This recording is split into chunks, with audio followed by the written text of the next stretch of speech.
Well, I think growing up in Zanzibar, which is in a way a concentrated cosmopolitan society.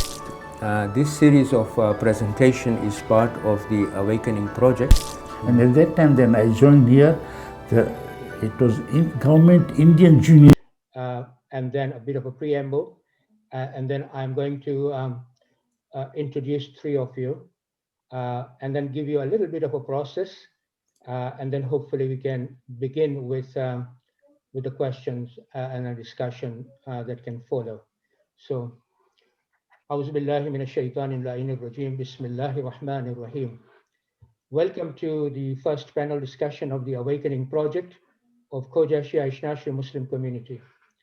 Awakening Project is a grassroots-led project that looks at challenges facing the community and how our foundational institutions of family, madrasa, and member can overcome these challenges. You will find more information on the Awakening Project of Khoja Shia Ishnashri Muslim Community website and various YouTube presentations. By the grace of God, the Awakening Project of Khoja Shia Ishnashri Muslim Community has reached a 10-year milestone. One of its current ongoing projects is to have conversation with key members who have contributed so much to the Khoja community's growth and beyond in the last 25 years or more. I would now like to shift the focus of my conversations to the state and nature of studying Islam in our community and the role of speakers and scholars.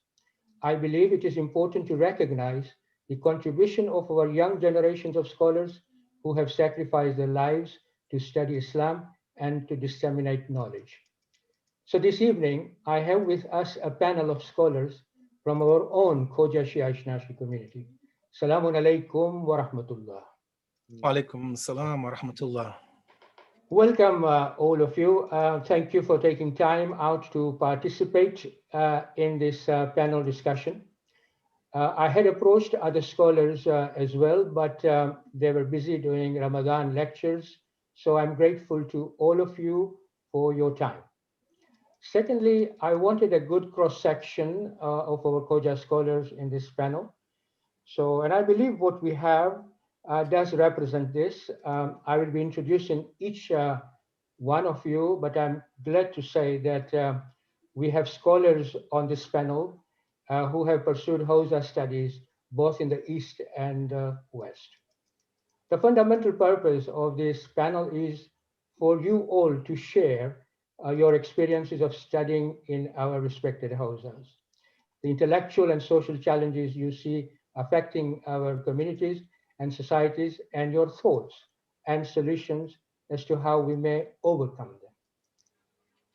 So, in a way, a panel of scholars like this will inspire, hopefully, others to study Islam, but also make the viewers think critically about how we interpret our texts and the unique contributions and services of our own Khoja scholars.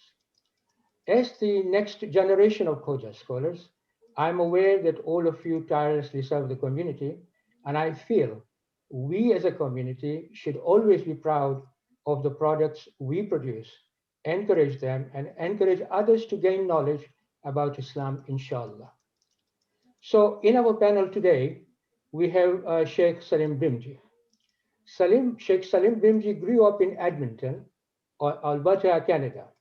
After completing post-secondary education, moved to Medina, New York to study in the Imam Al-Asr Islamic Seminary, and then continued his religious studies in the Islamic Seminary of Qum.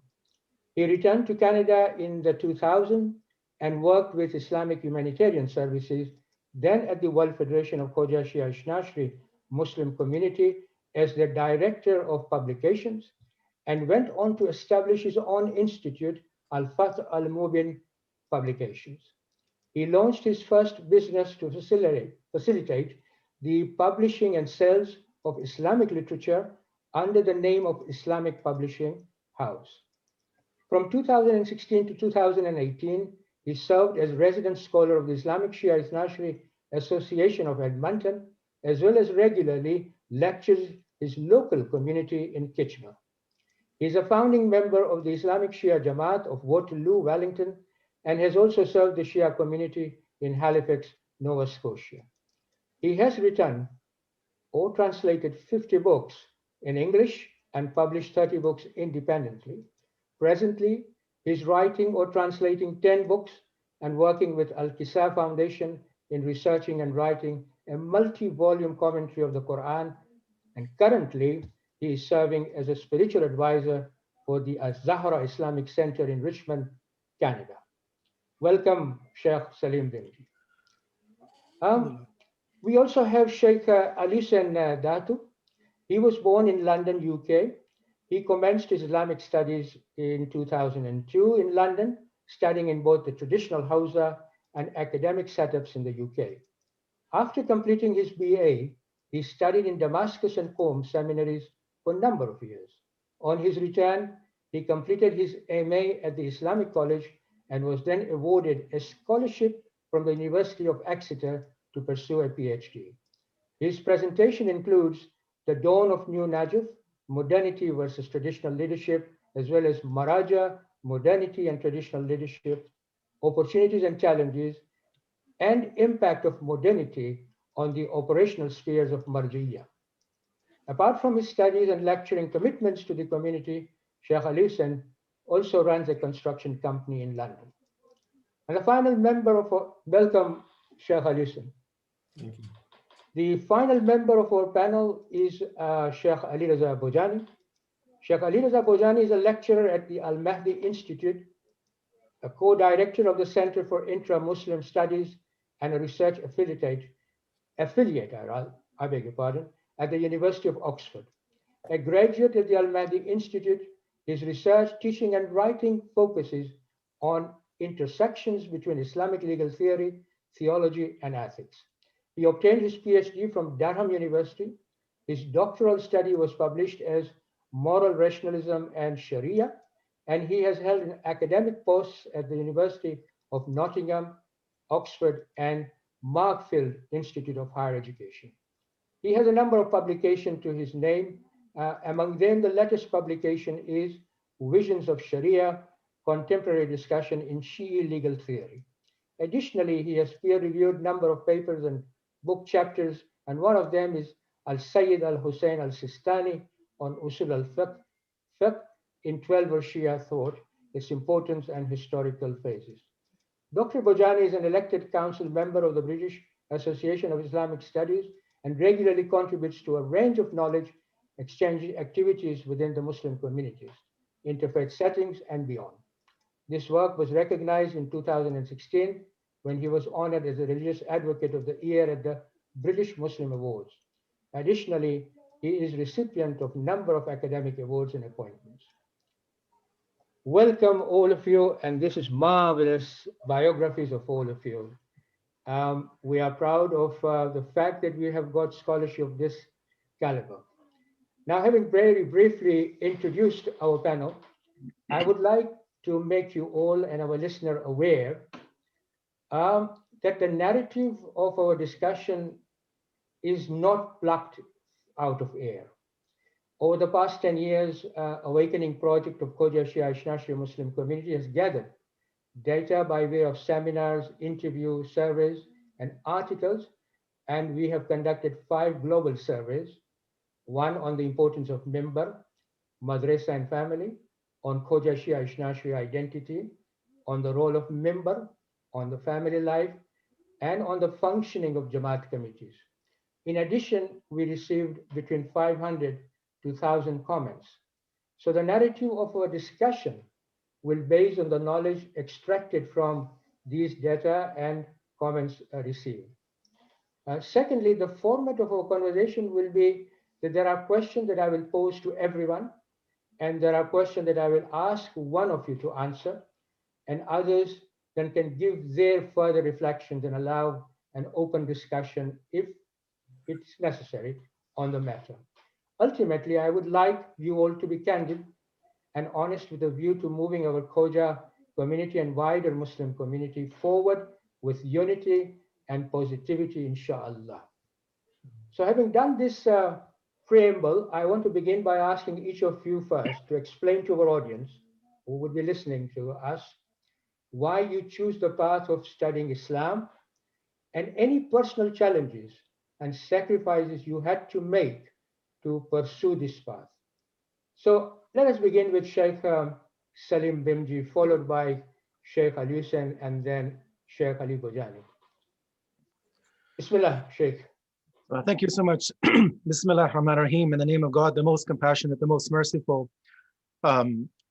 So really the impetus and the reason why I began this journey of Islamic knowledge, as you mentioned, that I grew up in Edmonton in Western Canada. And for those who are not aware of Edmonton, it's a very small city in the west side of Canada. The community, really, the Khoja community really began to grow, obviously, after the exodus from Uganda in the 1972.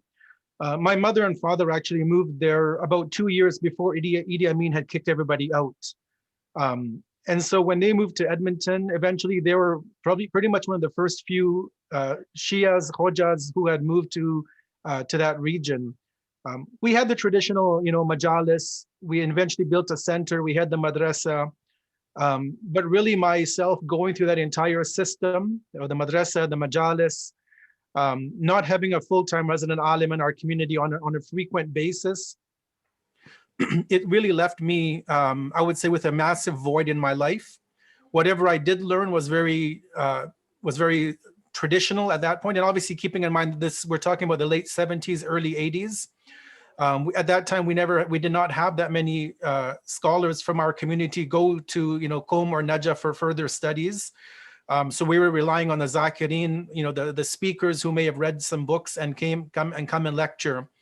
So personally, going through the entire madrasa, the system and the whole community, so-called community system, it left me still with a massive void, with more questions than answers about Islam, about my identity as a Shia, because obviously we're always outnumbered by our Sunni brethren. And although I have great love and respect for my Sunni community, and all of my friends from that day I still am in touch with, they, being a bigger community, having more resources, they always were kind of one step ahead of the game. They knew more about their own belief system, their aqaid, their theology. They knew more about religion in general than I felt I knew. And having that interaction with these friends of mine really pushed me to recognize the fact that I needed to go further to really learn my religion. It began with the library that we had at the center in Edmonton. I, kind of voraciously read whatever books we had, the hundreds of books in that library. And then alhamdulillah, eventually I was given the opportunity to do a short 2-week crash course in Edmonton, which was run by the scholars who run the Imam Al-Asr seminary, which was in New York at that time. Going through that 2-week course really opened up my eyes that there was a religion out there that was not being taught to me in the confines of the 4 walls of Al-Imam Barga. So, after application and going through all the processes, that really, that kind of set off that chain of events, I guess, to go to the seminary there with my wife. And then eventually, obviously, shifting over to Qum and pursuing that education there. Now, obviously, in that entire course, and I'm sure my respective panelists will concur that going down any path in life is never easy. Going to university or seminary, whatever, is never an easy task. You're always having to give up something. And you then add to the fact that now you're moving, my wife and I are recently married 1 year, and now we're having to shift to another country, learn a new language, experience and adapt to a new culture. Leaving our family behind, leaving our friends behind. That was really, I guess, one of the biggest challenges and hurdles to overcome is how do you leave Canada where, I was born here, grew up here and lived my entire life. I had traveled only once to East Africa for my brother's wedding to Dar es Salaam, but I had never experienced the Middle East, having no idea of what to expect from the culture. To transplant yourselves from, a small town in Edmonton to the city of Iran, to city of Qum. That really became our biggest challenge, I guess, myself and my wife included. And not having a Jamaat or a community or organizational infrastructure at a local, national or international Khoja level to support our students, that became, I guess, one of our biggest challenges. But alhamdulillah, with the blessings of Allah and obviously our own efforts, whatever we could do, we were able to reach to whatever level we were able to reach to. I would say in our pursuit of not just knowledge, but obviously pursuit of the refinement of ourselves and to become better human beings. Thank you very much. Interesting. Shaykh Ali Reza Bhojani, the same question applies to you. Sure. Okay. Why you chose the path of studying Islam and any personal challenges and sacrifices Yes. you had to make? Sure. So it's an interesting question, Doctor. And I think it's really not an easy one to answer for me, to be honest with you. So I was not somebody who grew up as a young man expecting to spend my life, occupied with the study of Islam. Yeah, and maybe not even the practice of Islam, to be honest with you. So when I was at university, I studied optometry. So you went for secular education first? Yes, yeah. Okay. Although I don't like this distinction between secular and religious. But yeah, I was. It wasn't, if you like, a religious studies specialism. It was optometry. I studied as an undergraduate at the University of Bradford, and I had a year which I actually failed, probably because I was having too much fun at the time. And not giving my studies due attention, being really honest. And during that time, I had the opportunity to go for Hajj, actually, completely out of the blue. To such an extent that people within my family were surprised. They said that he can't go for Hajj. He's not in the state to go for Hajj, actually. But alhamdulillah, I had that opportunity. And when I went for Hajj, and this, we must be talking about 2001, 2002, it really changed my perspective on life, radically, actually, and changed me as a person. Alhamdulillah, it really, really was a pivot for me. And when I came back from that journey, I realized that I had a very, very privileged life in every sense of the word, in terms of education, family background, community context, in terms of the Khoja community's kind of net, an ethical framework. And of course, this, at that time, a potential heritage of Islam. I don't think it was an actual heritage for me because I hadn't dived into it, And I realized that, with all this privilege, there was an impetus for me to try to contribute something in return. And so with that, I became more involved in the local Jamaat in Leicester, along with a few colleagues, and actually supported by endeavors of the Khoja community like Co-Edge. I got involved in the UK youth scene. At that time, there was an organization called the Youth Network Desk from Co-Edge. They took a few of us to Sweden on camps and so on and so forth. And a few of us ended up founding in Leicester an organization called the Belul Society, which was basically a youth group, which was framed around promoting Islamic education, okay, for people living in the 21st century. Of course, it's all post 9/11, and there was like a need that we needed a vision of Islam which could be communicated in our language. And actually, at that time, we felt the problem was we didn't have English-speaking scholars, and we needed to translate the scholarship into English. And from here, from being involved in the community, things rolled on. And ultimately, as soon as I finished my professional qualifications in optometry, I ended up enrolling in the Hawza and ended up in Birmingham. And from there, things snowballed. And I came to realize that, at least for me, it wasn't just that we needed to translate scholarship into English. No, we needed to engage with the traditional scholarship and enliven it for a European and a British and a contemporary context. So I realized there was many, many questions. And I got addicted to study, to be honest with you. And thoroughly, rather than focusing on the sacrifices and the challenges, it's been a privilege to have this opportunity to study and to learn, and hopefully to contribute in certain ways. Thank you very much, Ali Reza. A different path altogether, from optometric to Islamic studies. Sheikh Alisan, what about yourself? How the same question applies to you. Perhaps you can give us your challenges as you pursue the study of Islam. Thank you, Doctor. Bismillah ar-Rahman ar-Rahim. I think it's pretty much between both Sheikh Saleem and Sheikh Ali Rada, so somewhere in between. It was I was going to engage in a path of IT at university, or even my A-levels were going to be shaped according to IT. From high school, I started a small IT company as such. That's what I was moving into. And there was one particular time where I spent a summer in Dar es Salaam with my grandparents, and I think that gave me time for reflection. And the main impetus, or the main drive for me to move into, or want to move into Islamic studies, I think was a more of an internal question, asking why I believe what I believe in, and wanting to prove what I believe in. It was easy to take from the madrasa, and they did a great job, as did the community and the member. But I think there comes a time in your life where you have to actually prove your beliefs to yourself instead of simply following. During that line of contemplation, I realized that there was no way to actually prove it to myself unless I jumped in the deep end. And so I came back wanting to pursue Islamic studies. On the other side, looking at the member, we had scholars coming mainly from the East, from India, Pakistan mainly. They spoke a language that majority of us as youngsters never understood and still don't understand till today. And whatever we did get was from translation or the madrasa, and obviously the home environment as well.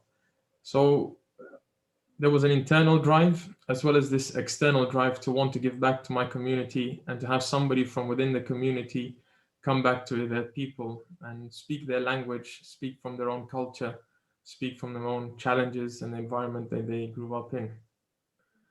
Those are the two main factors that pushed me to go and study. I remember as I was about to select my AS levels, I spoke to Sheikh Bahmanpur. He's been a driving force for me, and a great scholar that I look up to, a teacher who has assisted me all these years. And he told me, simply do your AS levels and I'll accept you into Hawza. So that was like winning the lottery for me. I didn't have to do my A2. And at that time, I think one of the biggest challenges for me was that my parents wanted me to get a degree. And I was that young, uninitiated, passionate individual who just wanted to run off to Iran and go and study.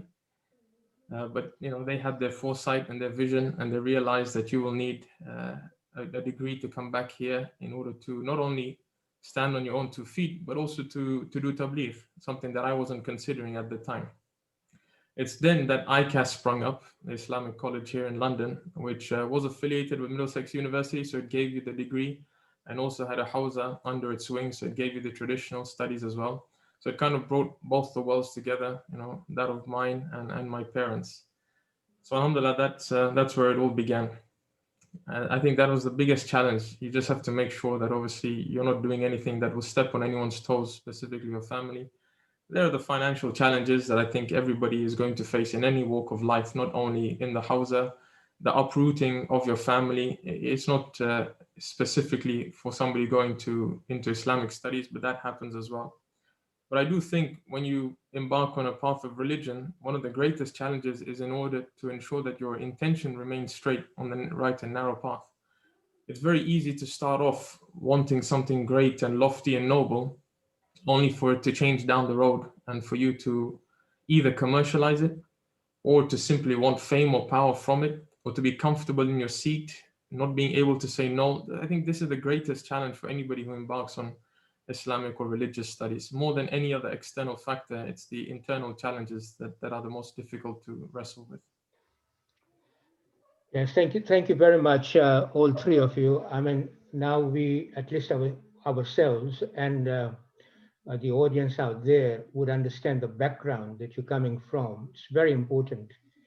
Now I just want to broaden out the discussion, having understood the background that you've come from.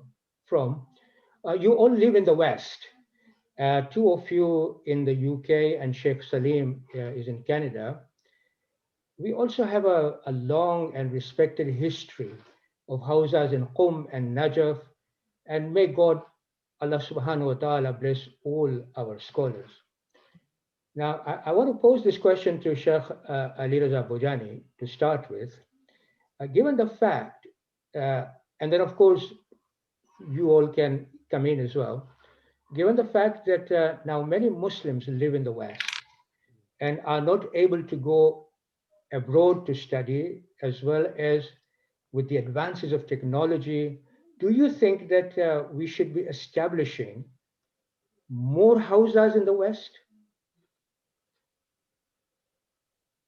So it's a, I think it's a, I'm just conscious that it's not, I know it's not a loaded question, Dr. Simkin. It isn't. It isn't a loaded question. Sure.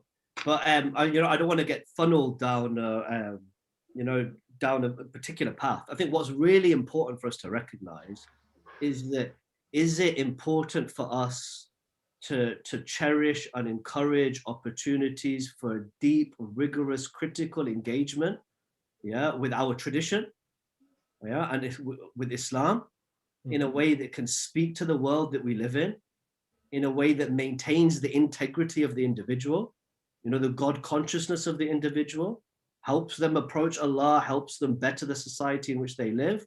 Absolutely. Does this mean that we need hundreds of, of things that we call the Hawza? Not necessarily. Okay. Yeah. Ultimately, what do we need is we need to facilitate learning, which can move into practice, and which can help shape my personal world and the world of those around us. So, do we need more of those opportunities and avenues in the UK? Yes. In the West, certainly we do. There's no doubt we do. Actually, there's no doubt we do, and it's not about location. Actually, it's about this opportunity. Actually, so yes, I think we do need more opportunities. I think we have, and obviously with my background, I would say that I think we do have, some exceptional opportunities in the West, for a serious, conscientious study of Islam. The Al-Mahdi Institute being one of them. And do we need more of these? ICAS was one for sure. It has produced. We see some of the products that have come from ICAS. And the Mada'in which Sheikh Saleem has. I remember before I came to Al-Mahdi Institute, before I started, I spent a summer in Chicago, the year where I was enrolling, and I spent some time with Sheikh Faizi, who I guess at that time was the dean maybe of the institute which Sheikh Saleem has referred to. So correct. Is that right? Yes, Sheikh Saleem? That's right. Yeah. Yes, he was. Yeah, the founder. It may have even been a time when you were there. I'm not sure, actually. So, but the point is that, these institutions have already played in the West, have played a massive role, which we don't necessarily appreciate. And if we can encourage the role of these institutions, help support them, light upon light. To me, it's a must. So in that case, now I have listened to you. If somebody is not able to go to Qum and Najaf, would you say that he would lose out if he studies in the Hawza in the West? I mean, I can ask this to Sheikh Saleem or Sheikh Al-Hussein. You can come in with that. Would you think that if somebody studies in the West, that necessarily he would lose out not being in Qum and Najaf? I think that, I think every institute, whether it's in the so-called East or the so-called West, I think each one has a role to play, and each one has, skills and talents and abilities that you'll gain from, right? So, I don't think it's a competition between the East and the West to say that Najaf is in competition with Qum, which is in competition with what's happening in the UK or North America, or what's happening, let's say, even in India and Pakistan in terms of higher level of Islamic studies. I think in a way, I think they can complement one another. Obviously, I think we realize that just as in the secular world, you'll have certain universities which will have expertise, or they'll be known for a particular branch of studies, right? You may have a university which is best suited for people who want to go into the medical field, others which are best maybe for agricultural studies, and so on and so forth. So I think that, yes, if you study, let's say in a Hawza in North America or Europe or India or Pakistan, you may not get to a certain level because of just maybe a lack of scholarship, a lack of the teachers being able to present and teach those classes that you may get in the traditional seminaries in, let's say, in Iraq and Iran, if we take those two countries as the examples.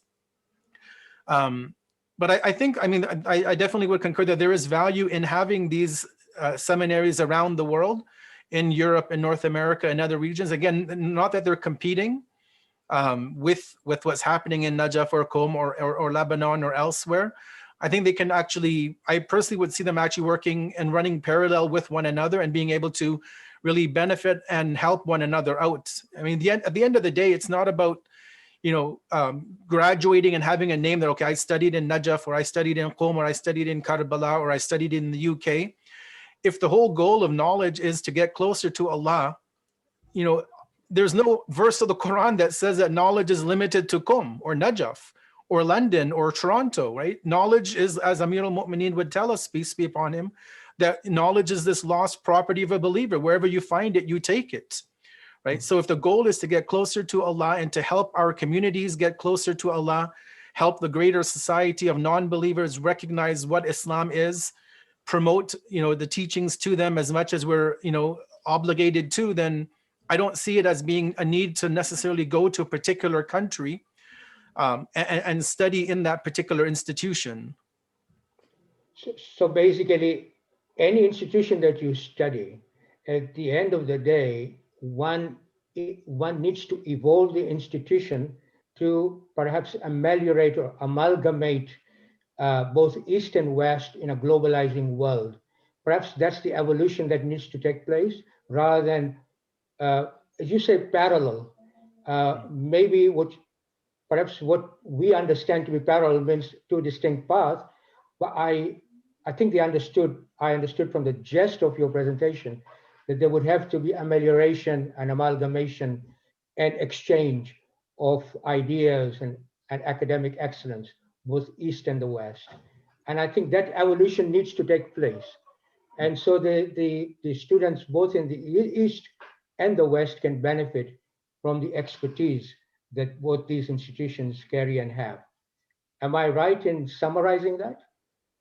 Yeah, correct. Yes. I mean, running in parallel, but I mean, obviously, like, as you mentioned, there will be some crossover, some kind of a hybrid, right, or some, obviously we're going to be sharing ideas and methodologies, because we can't say everything in the East is the best and they have no room for improvement.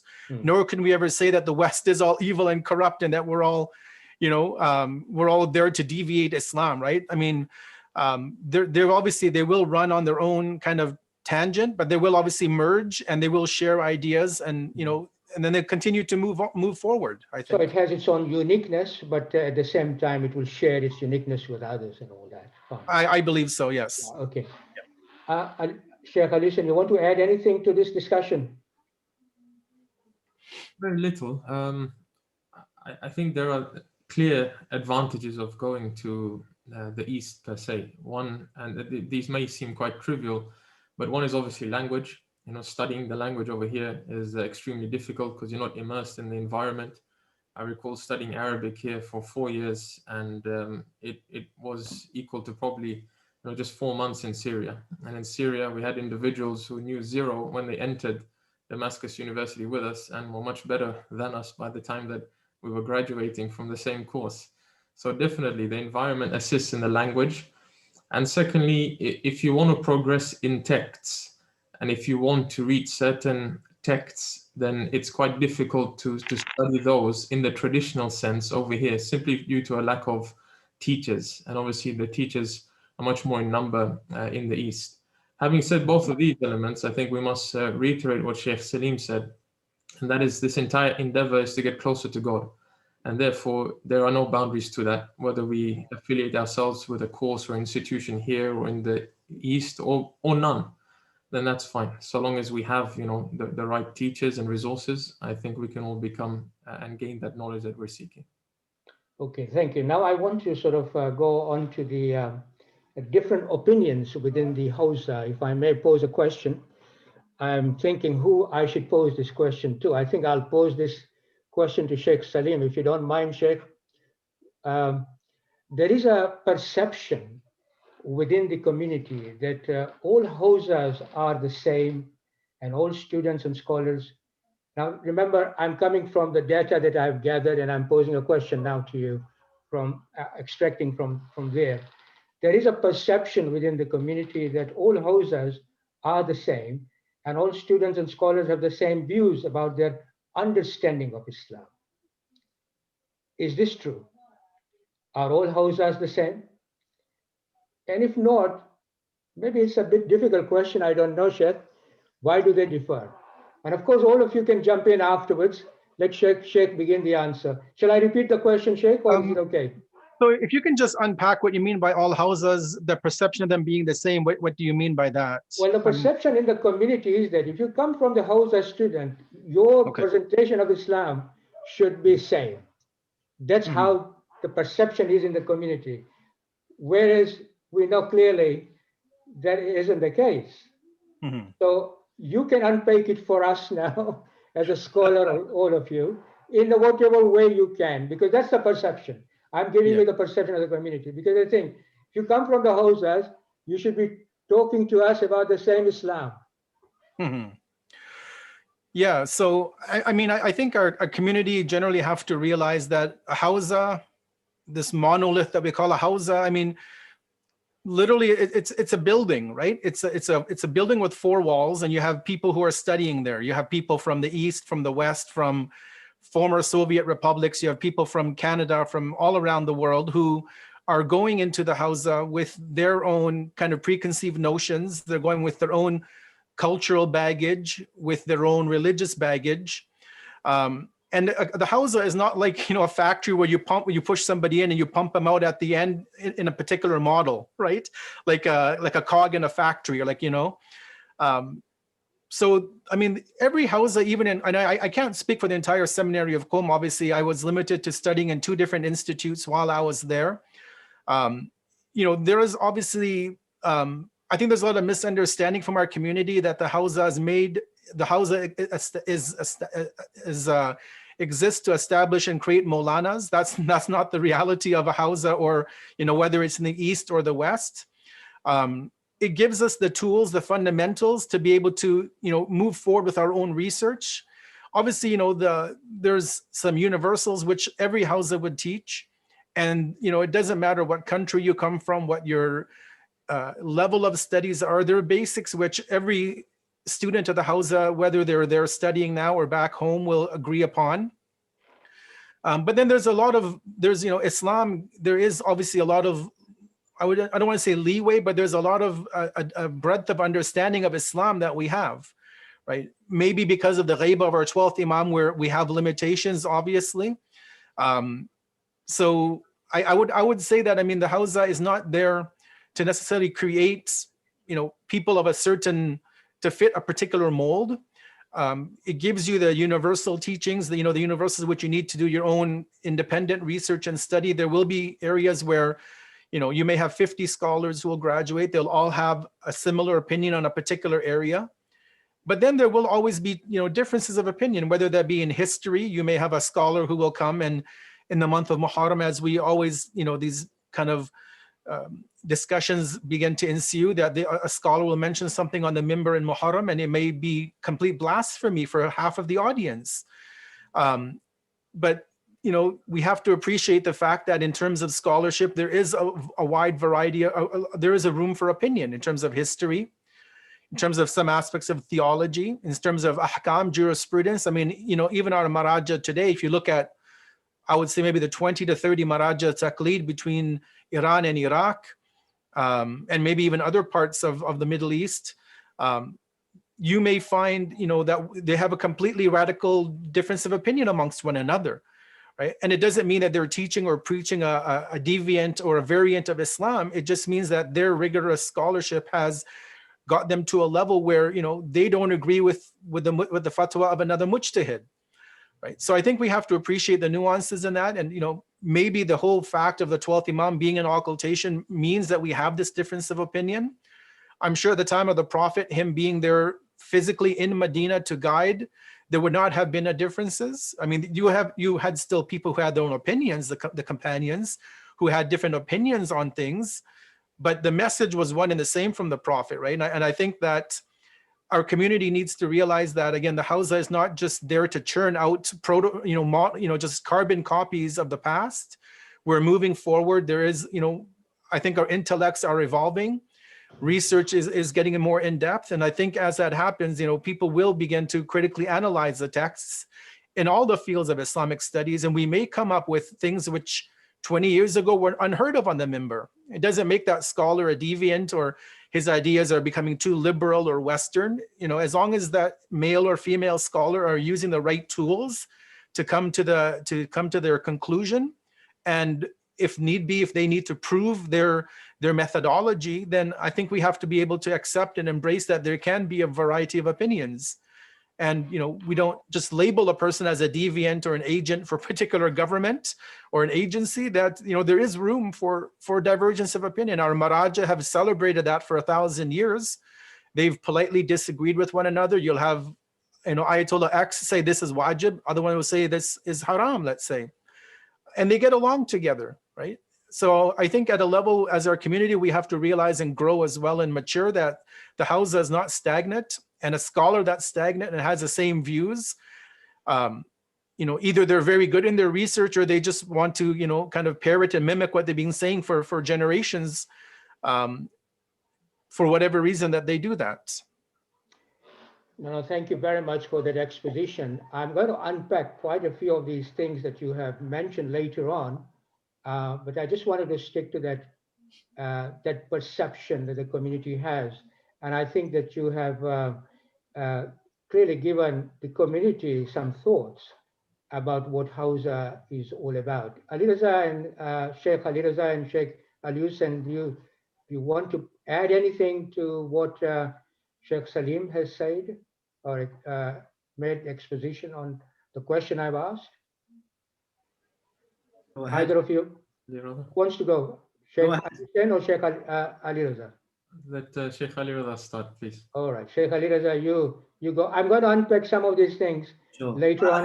Bear in mind, yeah. It's a very important question you've asked, Dr. Sibtain. I know, I think a brilliant starting point which Sheikh Saleem has given us, and I think I would build from that. Look, diversity, is actually part and parcel of Islam's heritage, okay, and the heritage of Shia thought. Okay, so sometimes within the community, we become aware of it when it comes to fatwa, that there's difference of opinions when it comes to fatwa. And this is where the community becomes aware of it. But I think we have to raise an awareness amongst the community that diversity and difference, which runs far deeper within Shia thought. We can find, significant diversity and difference at every level of Shia thought. Within authoritative trends within Shia thought, going all the way back to the companions of the Imams. So we can find difference and diversity in matters of theology, in matters of ethics, and in matters of spirituality. So if we look at the Hawzas today, of course, they're going to be informed by this difference. Okay, not every teacher is the same. Not every curriculum is the same. Yet there's certain core texts which have established themselves over generations. And in fact, even those core texts seems to shift every few hundred years. But we have, for example, within Qum itself, Hawzas or madaris which will teach certain books, and other madaris which will refuse to teach those same books. Okay, you'll have institutions in Najaf saying that the reading of this scholar is haram.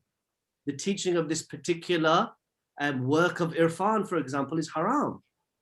Whereas you'll see the whole philosophical system of many madaris in Qum is based upon that.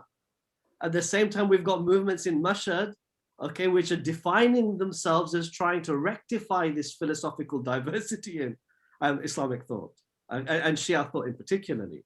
So without getting too technical into some of the debates and diversity which is going on, I think there is diversity and difference within Shia thought at the level of theology, at the level of ethics, and at the level of spirituality, which is far more substantive, actually, than the difference in fatwa which we see amongst usuli, contemporary maraji.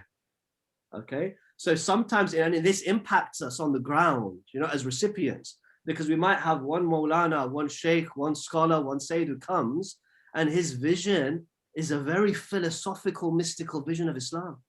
And he speaks for 10 nights. And then the next 10 nights, somebody comes and they actually think that that vision of Islam and Shiaism is fundamentally flawed. But we don't realize this is going on. Yes, right. We actually get different visions of spirituality and ethics given to us. Right? And we can't say this is a difference between Qum and Najaf and Mashhad and the UK. No, this difference is through and through within our scholarship, actually. I think there's a far more substantive difference in the difference between Fatwa X and Fatwa Y. I think both you and Shaykh Saleem gave a very nice exposition, and I hope that that understanding is absorbed by the community. Shaykh Alison, you have anything to add to what has been said? Your own views?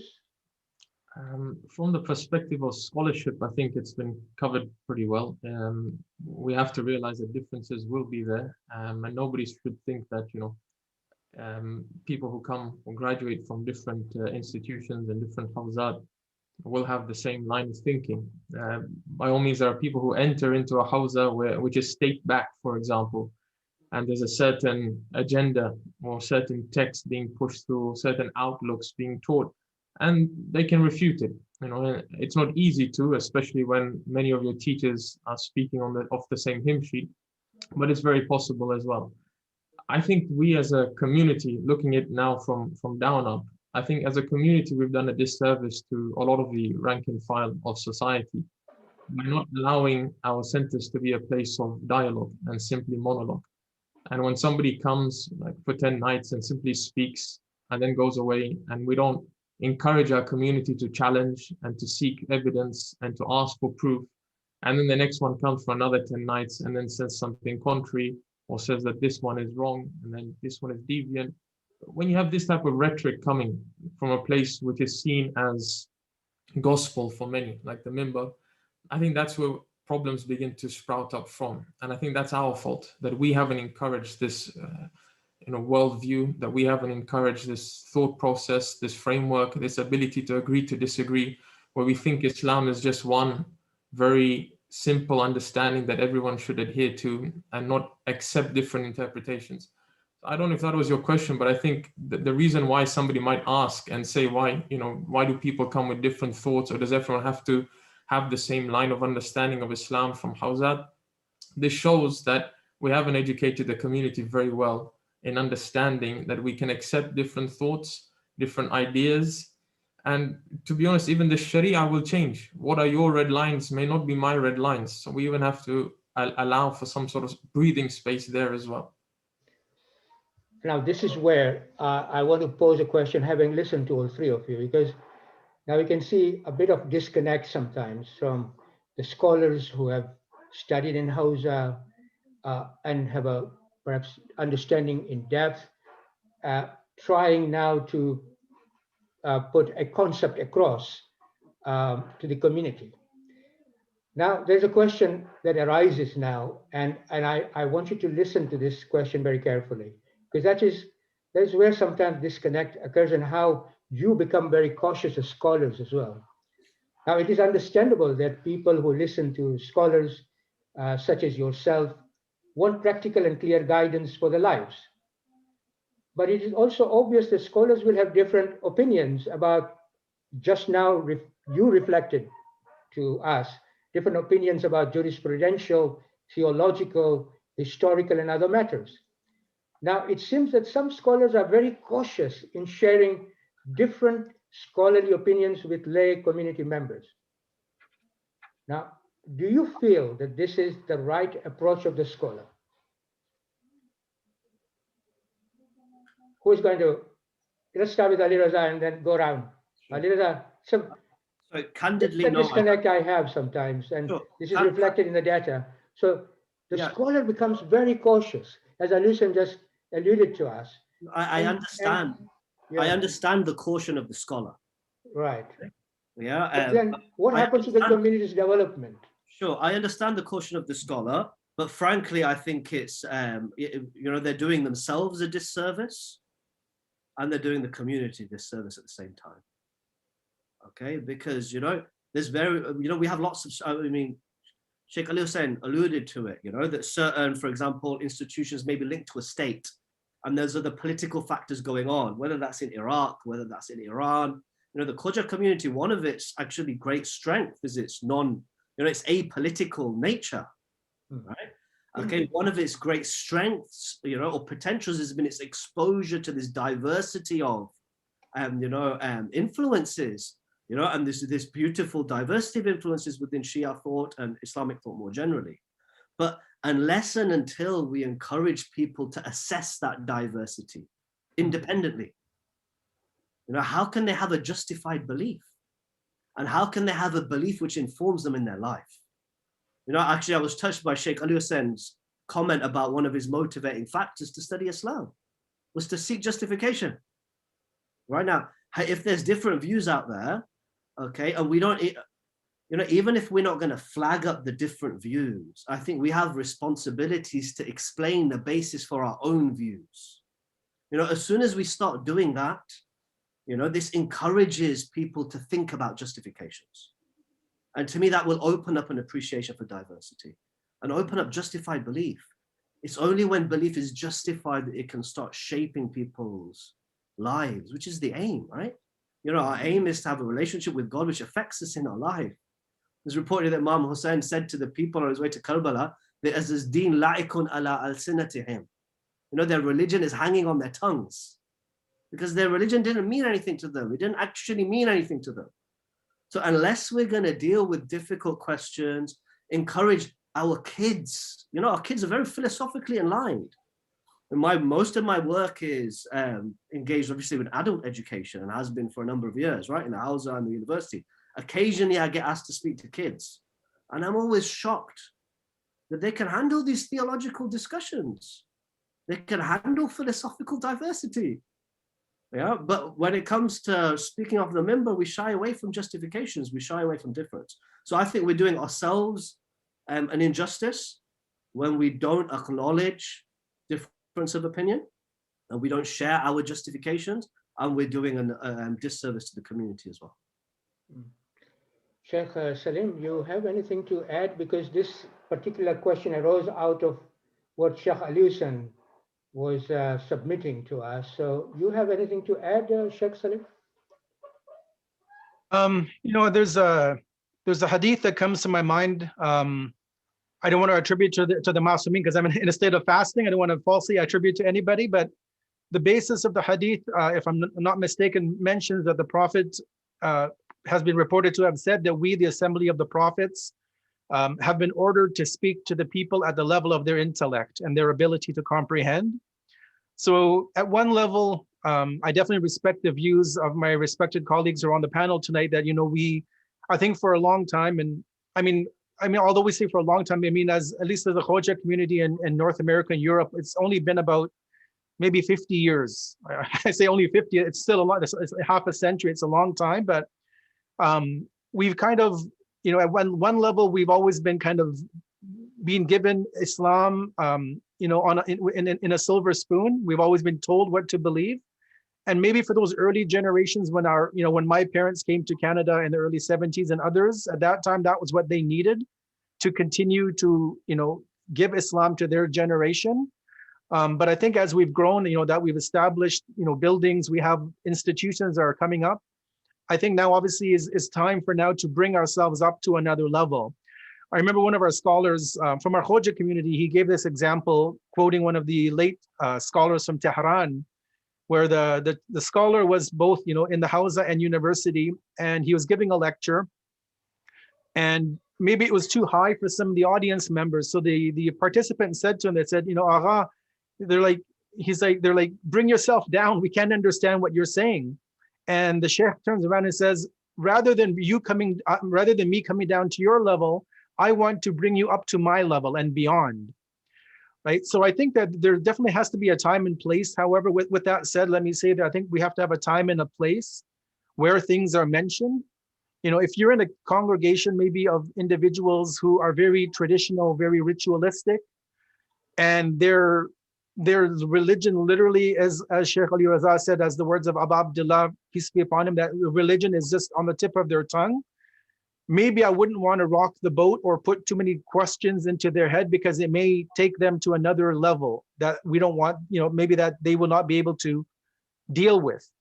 But I think if we're, most of our communities, I think, at least within the Khoja community, alhamdulillah, in North America and Europe, I think we are advancing, we're moving forward, we're having great, lecturers from both sides of the equation speaking. I mean, the internet obviously has been this massive boon in terms of, the democratization of knowledge. It's if anything is available for anybody to learn, at least. And so I think at one level, we can't shy away from mentioning certain things, but at the same time, I would personally say that I personally would be cognizant of where I'm lecturing or who I'm speaking to, that I wouldn't necessarily open up, Pandora's box if I knew that it may have more of a detrimental impact, rather than what benefit may come out of it, if that makes sense. No, absolutely, it makes sense. But I have a poser for you. I mean, as a society, we live in with a social media today, informatization, knowledge-based society. We have access to knowledge today beyond the confines of Imam Bara.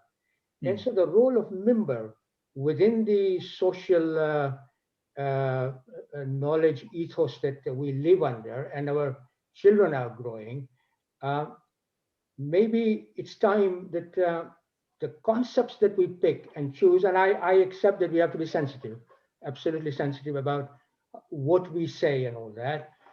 But given the fact that the ethos today is of different, it's a different kind altogether. Access is available. We then have to now think in terms of what is the role of member within that particular environment and ethos that we are living in, so that we can still attract our youngsters to come in. And if they have concepts that they are finding it difficult to absorb, that the member is and the scholars are available to give it to them, than to be too cautious sometimes. Whilst I understand the sensitivity, but we still have to sort of chart a way forward within the ethos we are living in. Wouldn't you say that? No, I definitely agree that, we're living in changing times. Obviously the society, human society, is not the same today as it was even 20 years ago, right? With the explosion of social media, of Facebook, of YouTube, all these things. 20 years ago, they probably weren't even there. So obviously these are all new mediums, online, distance learning, obviously opinions of different, religions, different sects within Islam are being shared, and our children, our next generation, have access to all of that. So I don't mean that we don't speak about it at all and that things are taboo. I mean, I can go on the record as saying that when I've lectured in Muharram in communities, I've said things which the young people who have come up to me were appreciative of, that I tackled certain topics. And I have had elderly people kind of reprimand me that, why are you speaking about this? And I'm saying these are issues that our children are dealing with. You're 60, 70 years old. You don't have to face these challenges. But your grandchildren, your children, your grandchildren are dealing with this on a daily basis. And if they don't get the knowledge from people whom they can trust, then they'll just Google it and find whoever, Shaykh, whoever said this, and they'll run with that, right? So because our community have been kind of ingrained with that respect of the member and those who speak from that, from that position, definitely we can't necessarily shy away from topics, I think, which are a necessity of the time. That may make some people uncomfortable. And I mean, apologies that if they don't like that, but they have to realize that, we live in a time when it's not as it was before, and there's certain issues, again, which, we have, again, traditions which tell us there's no haya, there's no bashfulness when it comes to knowledge. So there are certain things which need to be said sometimes. Again, you'd be cognizant of who's in the audience, what the environment is, but especially where we live in times of, very, pluralistic ideas. We have so many ideologies and ideas that are being promoted, the whole alphabet movement. For those who know what that is, you know what I'm talking about. At least in North America, we use that term. And so certain things happen. Can you expand on that? What does it mean? The alphabet movement, the LGBTQ, the whole alphabet spectrum. Okay. Yeah, So when these issues are being promoted, and I mean, at least in North America, they're being actively promoted as young as 5 and 6 years old in public school, right? So these things, we can't shy away from it. You know, if that means our madrasa needs to now tackle this at age 7 or 8, well, if the public school is teaching it to our children that it's okay to be one of those, you know, non-binary or fluid relationships, then we need to be able to either, you know, do something to counter that at a young age as well.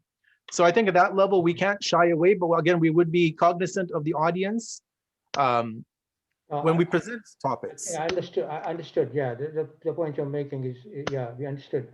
It's understood. I want to now go on to solution. Listen, Shaykh, listen, do you want to add anything at the moment?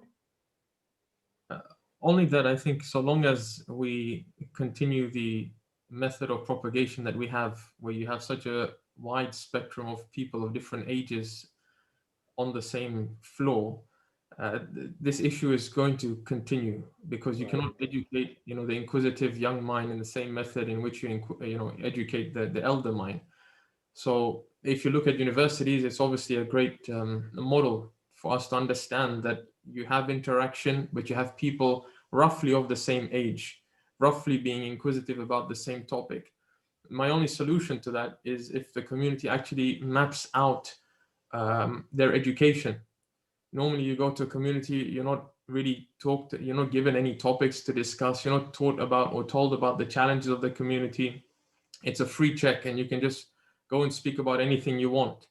It tells me that the community doesn't really have a roadmap for education. But if the community knows that these are its challenges, or these are its weaknesses generally, or this is its target audience from, you know, they've got 5 until 80, but they have to select the target audience, especially for their majalis, then they can target that education and there can be a continuous chain of thought.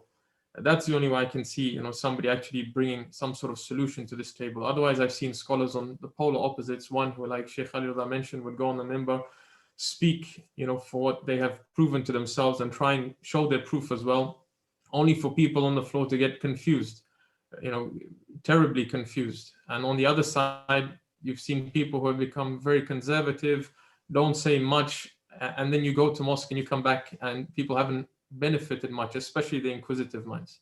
So we need a paradigm shift there. That is what you're saying. Okay. Now I want to go to solutions from Hawza system. I think since you last spoke, Alice, and I'm going to go to Ali Raza now. We have so many contemporary problems in our society today. Mental health issues, poverty, lack of the rule of law in our own Muslim countries, discrimination of women, racism, modern slavery, and more. Are there solutions coming out of the Hawza system for these issues, would you say? You know, so as we've already said. Now, when I say system, I mean both East and the West, yeah. No, it's not about East and West. I mean, even in the East and even in the West, as we've already discussed, the Hawza system is diverse. The products of the Hawza are diverse, you know? So I think we have to take that through, you know? There is, of course, cutting edge thinking coming out of Qum, of, you know, yeah, on some of these contemporary issues. There's cutting edge thinking coming out of the West on these types of thinkings. There's very conservative thinking in the West in certain institutions, which doesn't want to address these questions as there is in the East. I think we have to, as Sheikh Saleem early on tried to push us, this East-West dichotomy is really problematic, you know, in my mind anyway. But in terms of, are there solutions coming out of Hawzawi discourse more generally? Look, Hawzawi discourse, of course, at one level, you know, is deeply concerned with, you know, intellectual questions of the day. In fact, that's one of the driving forces behind much of the machinery, you know, behind the curriculums and the whole kind of system of Hawza. So there is thinking going on. There is thinking going on. You know, there are ideas which are being produced. How well are those ideas translating into practice is a serious question. You know, serious question. You know, and you know, here there's a sometimes you think things are going very well, and sometimes you think things are going very badly.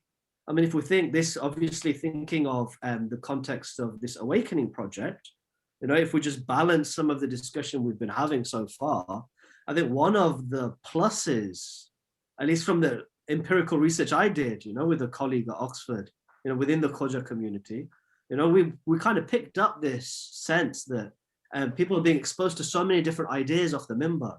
In fact, different systems and visions and tastes of Shia Islam, right, within the community. So yes, some people are left confused, but actually not many people told us they were confused. Actually ended up empowering people.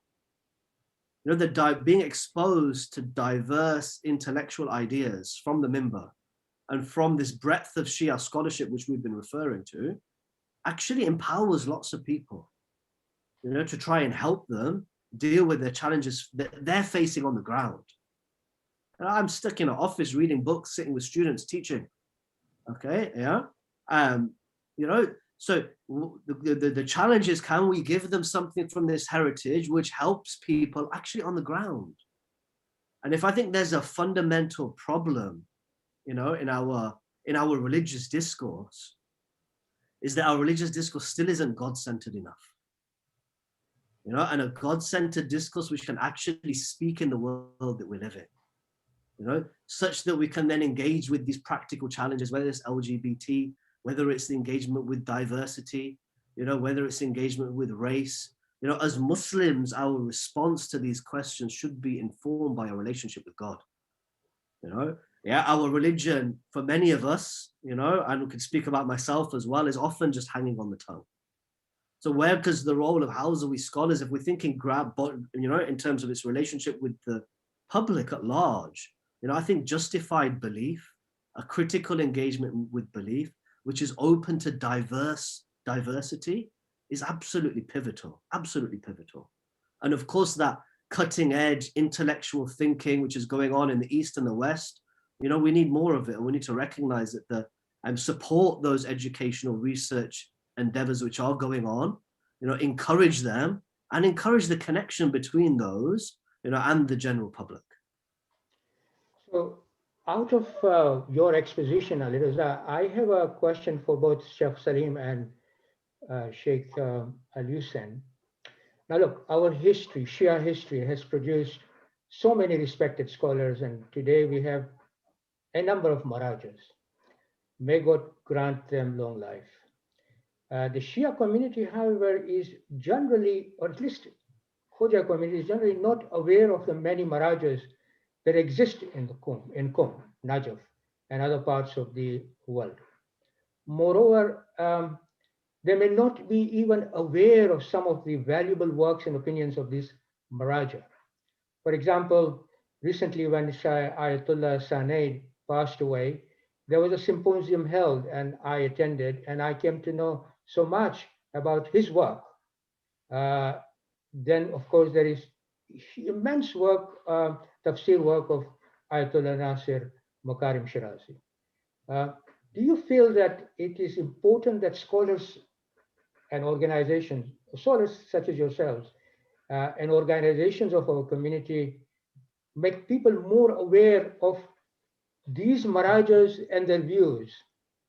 How do you feel about that? Should we be making more effort so that our community is more aware of these things? Who wants to take Sheikh Saleem, Sheikh Al-Hussein? Okay, I believe that there has to be an effort in order to allow the community to understand the diverse opinions that are present, but that requires us to do a lot of translation work. A lot of the opinions... Which is the work Saleem is doing, mashallah, very well. Yeah, and in fact, it's such a wonderful work, Saleem, why you're doing. I wish that the community is aware of these things. Okay, go on, listen.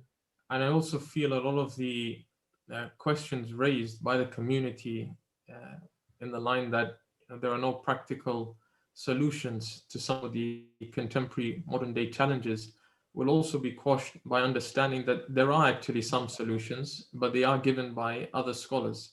But this will not trickle down to the public unless obviously their works are translated. So I think the biggest hurdle we have here is the language barrier. And it's the duty of those of us who know different languages, whichever language they may be, to obviously then start translating their works from the community perspective, because I really think we have to understand that the scholarly perspective on one side, but you have to realize there's community challenge on the other.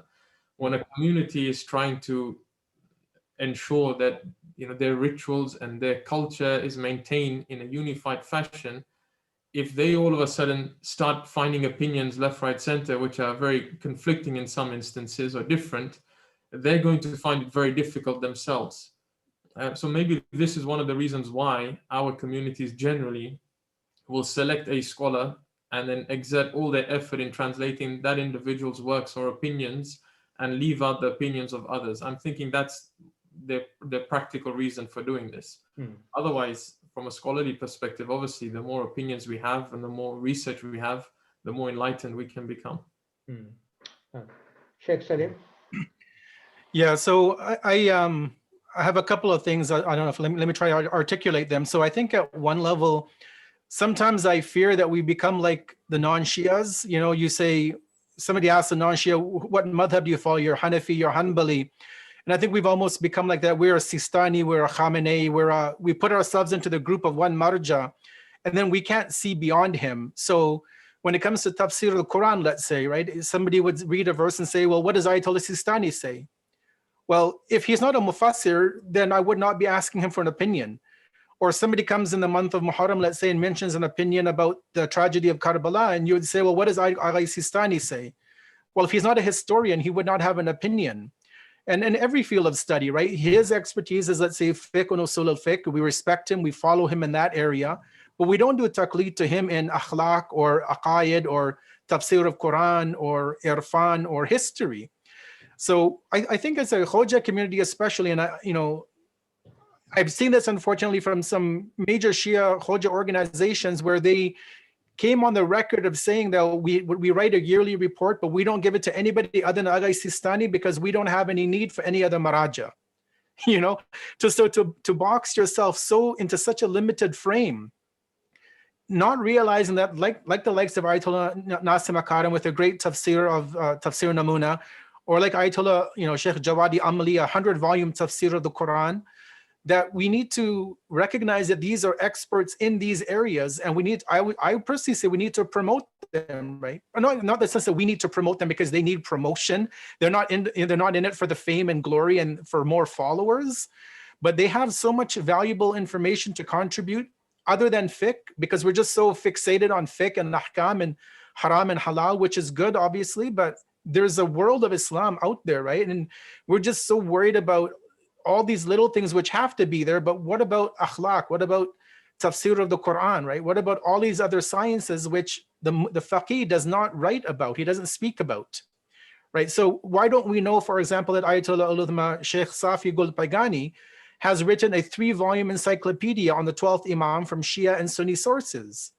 Why don't we know that he has a 15-volume book in Persian on the 12th Imam? And that he is our foremost, he's not only the most eldest of the Maraja Taqlid, over 105 years old, but he has so many books on the 12th Imam that he is like our walking encyclopedia about any issue about the 12th Imam. I wouldn't go to my mujtahid and ask him, or my Maraja and ask him about the 12th Imam when I have a man who's written thousands of pages. But because us as a Khoja community, I think we're too scared, we're too insulated to one Maraja because our parent body says all you Khojas must follow one marja.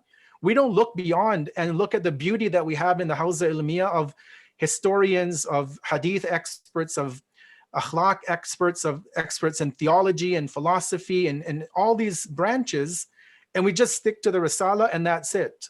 So I would personally say that, and that's why if you look at the translations that I do, I don't stick to one area. I'll do, working on tafsir of the Quran, on akhlaq, on history, on irfan, spirituality, to introduce our community to these great personalities we have, because it's the beauty in all of these scholarship that gives us the beauty of Islam, right? If you look at a garden, you're not just going to have one rose in a garden, right? You'll have many different flowers and trees and plants will be in a garden. So we have all of this beautiful, all these flowers blooming within the Shia community. But when we just become so fixated on marja, and we don't look at, okay, fine, I don't do taqleed to Sheikh Nasim Akarim, let's say, so I'm not going to go to look at his Risala because I follow another marja, let's say. but I can still take his tafsir of Quran or his commentary of, Nahjul Balagha, and I can refer to that.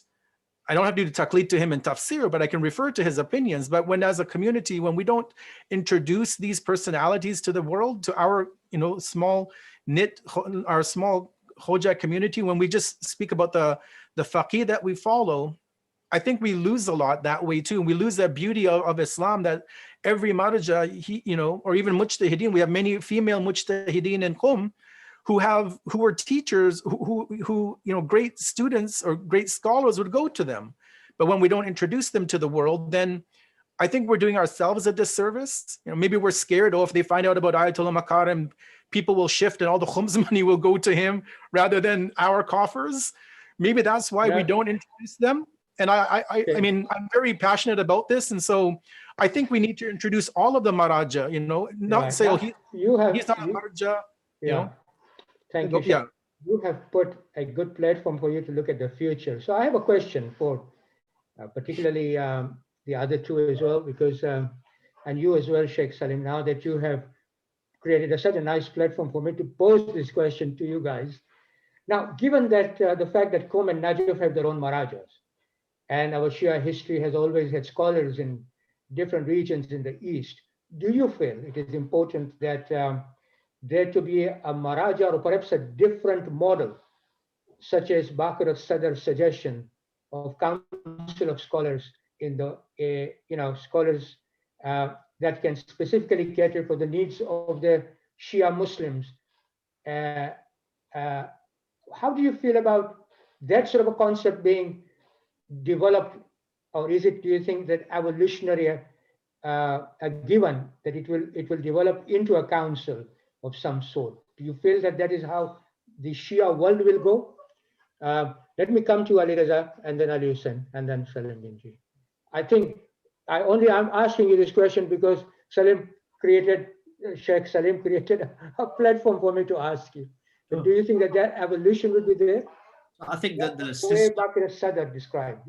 Yeah, the system of marja'iyah as we see it today is an evolved model. Again, this is something which our communities might not be, so aware of. But the current system of marja'iyah, looks very different to what it looked like even 100 years ago. Probably looks very different to what it looked like even 50 years ago. Definitely 100 years ago, and certainly 200 years ago. Okay, post the printing press, for example. Okay, and the telegram. Right. So the system of marja'iyah as we have it today has been evolving. Okay, and there's no doubt it will evolve further. But I'm less interested in councils of fatwa, and the way fatwa is given than the methodology of interpretation itself. To me, personally, the methodology of interpretation, which is also evolving, needs to continue to evolve.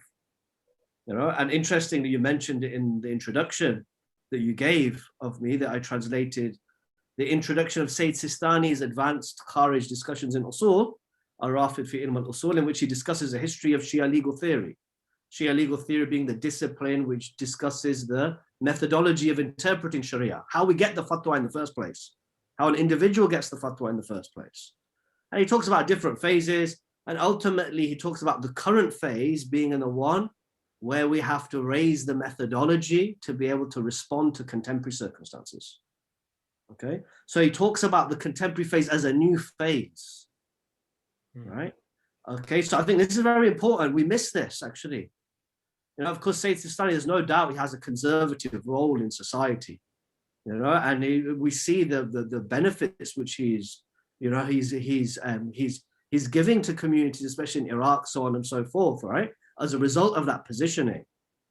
But there's no doubt we have serious challenges where traditional scholarship's voice is not reaching, whether it's issues of climate change, mass population movement, serious issues of, regarding to gender issues, embedded in our own fiqh discourse, okay, corruption within our institutions, so on and so forth. There are, and these are the things which people care about on the ground, right? My kid's interested in climate change.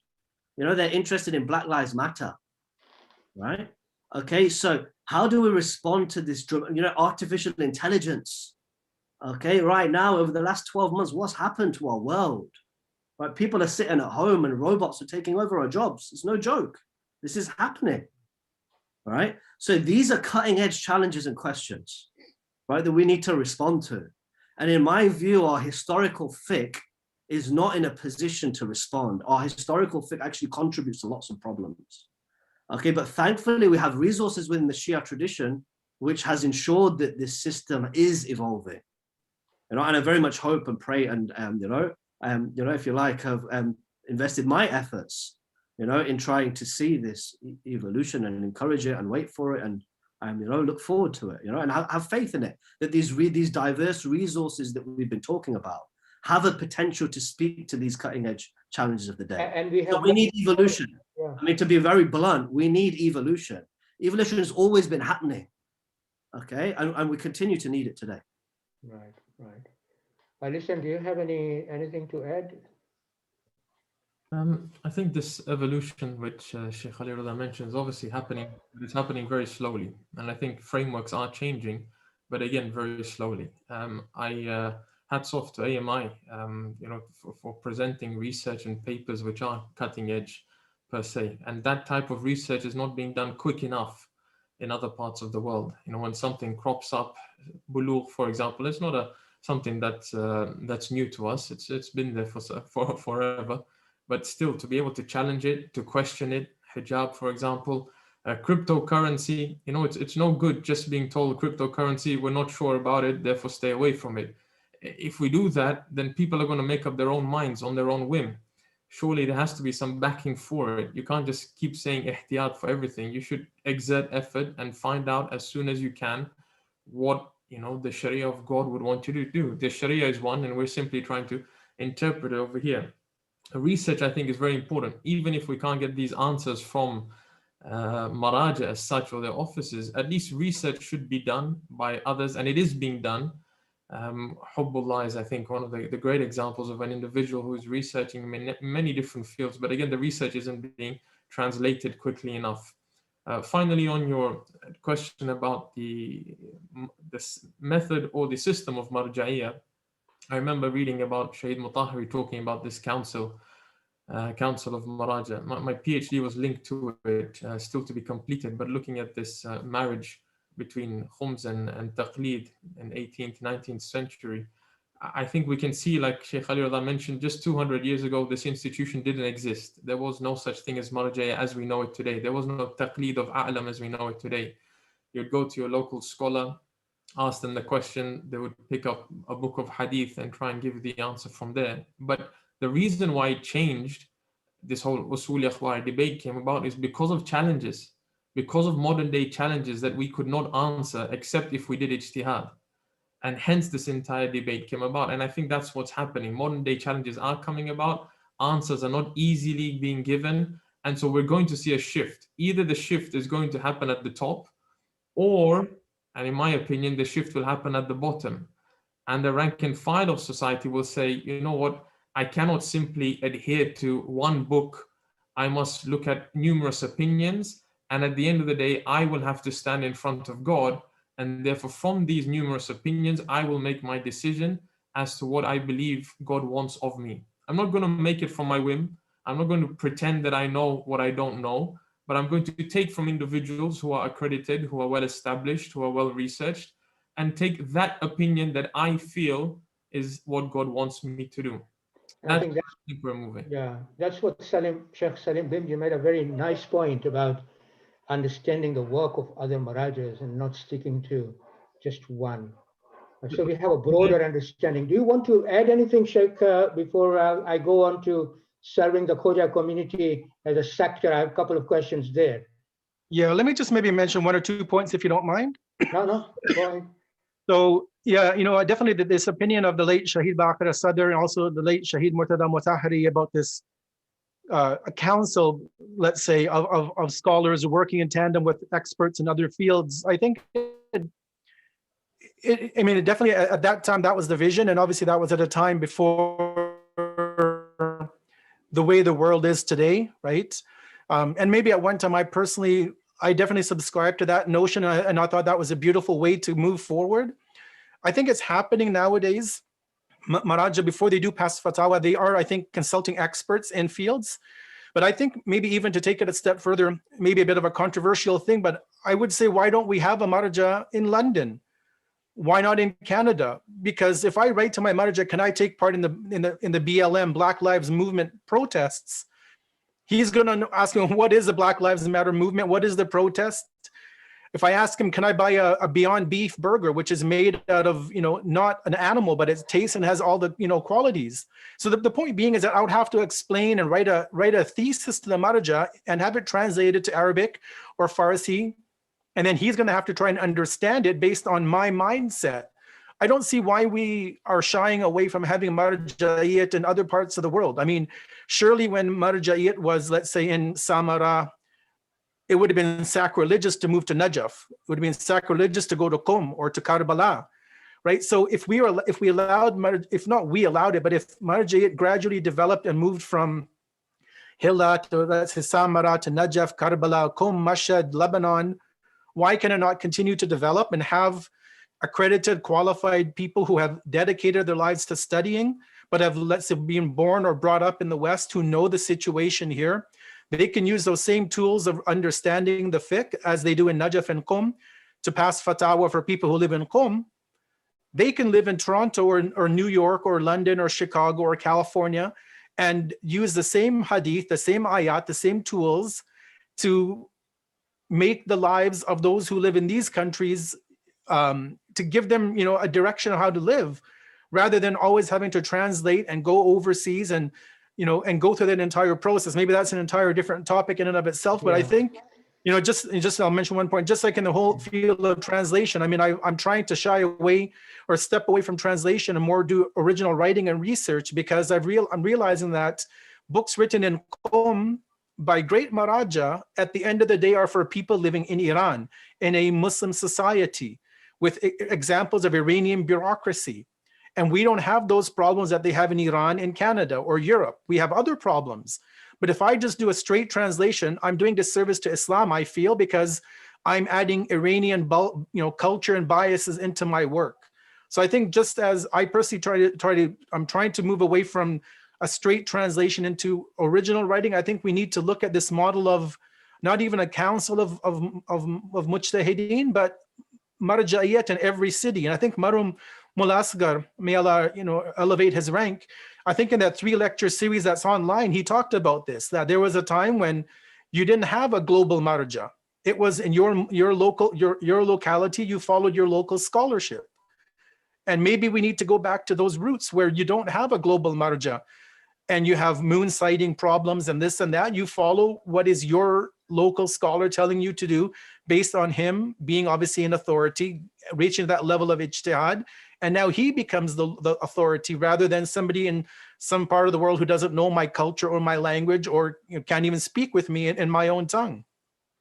Sheikh Saleem, you made such an important point when you talked about the publication, which were written long time ago. That was the mindset then, and you're catering for the mindset here. What an important point.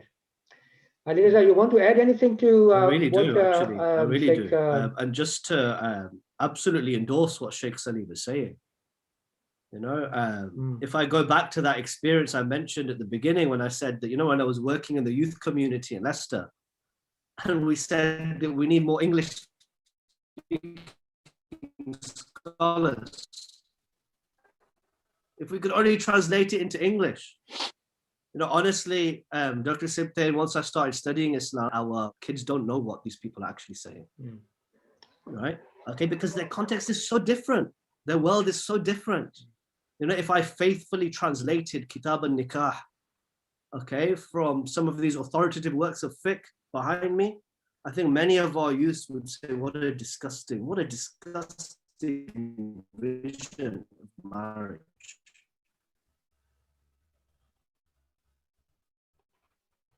Okay.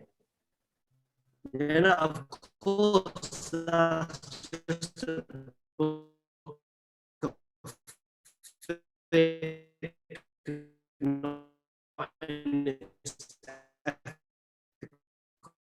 with other other established seminaries. You know, sabiqu fil khairat. This is how education works, actually. You know, you have positive influences, mutual influences, okay, which actually will help to, you know, strengthen, you know, the responses which are coming out from both sides. But to achieve that, you know, it's very easy. You know, it's to achieve that is not straightforward. I think first and foremost, the training of the average resident alim needs to upskill, frankly. You know, unfortunately, our scholars, when they go to seminaries, are trained to be muballighs first and foremost, you know, and are often given, you know, a different curriculum to those who are on the stream towards marja'iyah. Their focus isn't necessarily fiqh and usul al-fiqh. Their focus isn't necessarily, you know, to know the nuts and bolts of how the Sharia works, such that they can apply it in different contexts. And this is a great, great shame. So I think the way our scholars are being trained in this country and abroad, okay, needs to be rethought. You know, unfortunately, we find in Iran, for example, you know, you'll have students who are studying in Fayziya, illustrious Hawza, okay, with the very, very best teachers. You know, and I remember speaking with them, why have you come to study here? And they say, okay, I've come to study because my friend drinks alcohol and I want to stop him from drinking alcohol. Right? And he's studying advanced legal theory and fiqh and interpretation of Sharia. And on the other hand, you go to the seminary where you see the foreign students are studying. You say, why are you studying? So we've got all these problems in the West. Okay, we want to solve these cutting edge problems. And they're being taught ulum al-Quran and ethics, which are noble disciplines, but aren't going to equip them with the ability to do the independent research which Shaykh Saleem is calling for. So we have a curriculum issue, and we have a, you know, an educational issue, and then an aspiration. I think it's aspiration. And I want to bring the third point there as well in a minute. If Shaykh Ali Hussein needs to add anything, then I'll, because I think it's related to both you, what you and Shaykh Saleem just said. Shaykh Saleem, I'm very aware that you are fasting. We have broken our fast, but are you okay? Because another 20 minutes, should it be okay? I'm good. Yeah, I mean, go an hour. Right. Really. Okay. Even if you want to go an hour, I'm okay. Yeah, because I think it's such an interesting discussion. Shaykh Ali Hussein, do you want to add anything before I want to bring a related point, but related to the community now? I think this is where the discussion is getting quite interesting for all of us, because I think we've seen this whole practically unfold before our eyes, and we've seen these challenges. What has been mentioned by both the shuyukh, I think the community has been instilled with a lot of fear in terms of how they need to take their religion, what's going to happen if they don't take their religion from a particular source in this method, if they don't practice in this fashion. And I think that stifles research. I mean, the individual who goes from here to study, if he's always going to be told that, you know, it's only those people who have been in the Hawza since, you know, the teenage years who are going to become well equipped to extrapolate law, then he's not going to go with that vision that he'll be able to come back with those tools to then apply them here in the West. Because that's the fear that's already been instilled. There's always somebody else that you're going to have to refer to, and you can't go against this norm that has been created. Bringing maraji to the West, I mean, by all means, we can establish a certain type of imitation in the West as well, but it's going to have, you know, a lot of pushback because of this fear, because of the fact that those people are the individuals who have studied for much longer, and those people are the ones that we must follow. I think from the community level, we have to remove this fear from the hearts of people, that even if they listen to other opinions or they follow other opinions, they're not doing anything wrong. Then the trickle effect will happen, that we will push people from here to go and study.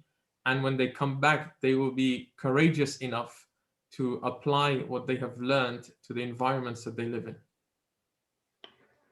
You know, I'm fascinated by the positions that you gave just now. And what I want to do now is, I know Ali Reza mentioned two challenges, and then of course Shaykh Saleem also gave a very holistic picture of how rounded we should be. Now I want to pose a question here, where there is a challenge for a scholar who is going through a system, Hawziya system. And then when it comes to the community, there is another challenge that he has to face. And I just want to go back, take you back to the history. The Shia history has seen scholars go through great troubles to the extent that they are sort of ostracized from their own community, sometimes even by a group of scholars. A classical example is Mullah Sadra, is a good example where during his time, he had to live in Kahak outside of Qum and was facing challenges from his own Shia scholars. Allama Tabatabai is another one, also was facing criticism from others when he was teaching philosophy and Irfan in Qum. Now, how people realized that this was wrong and now value their scholarship.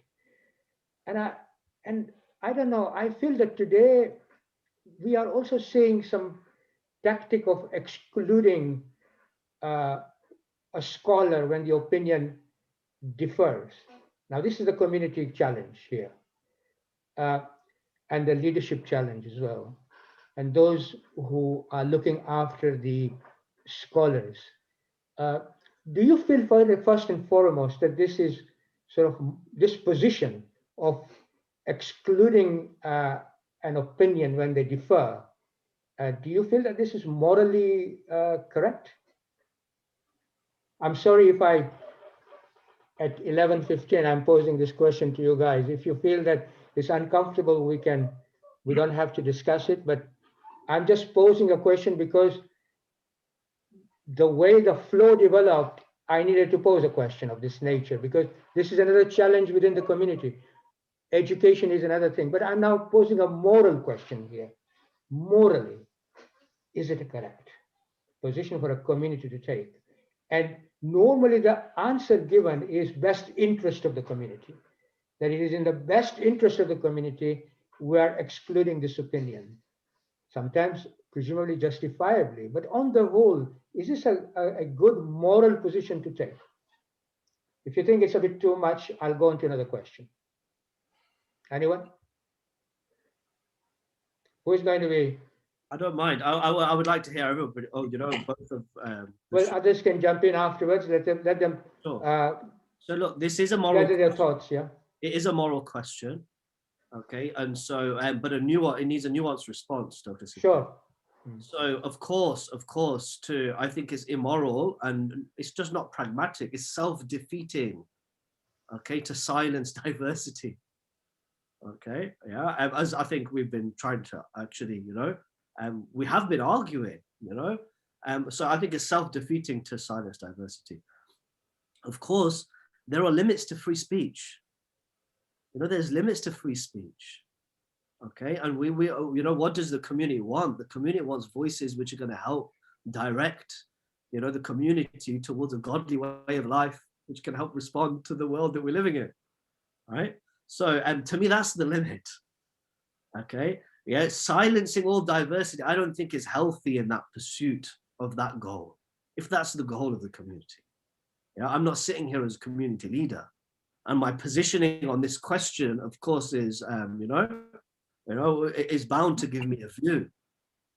Okay, that I think it's the cases of the community banning scholars, which we've seen in the Khoja community over the last 20 years, in my view, have all been seriously flawed. It's three major occasions, all right? Okay, and I think all three have been seriously flawed. There may have been, reasonable and pragmatic basis to, manage those voices, accommodate those voices in a way that would have been more beneficial for the community, sure. But banning, I think, has been completely immoral and detrimental, to be honest with you. Anyone wants to make a comment? If I may, then. I agree, obviously, banning individuals is something that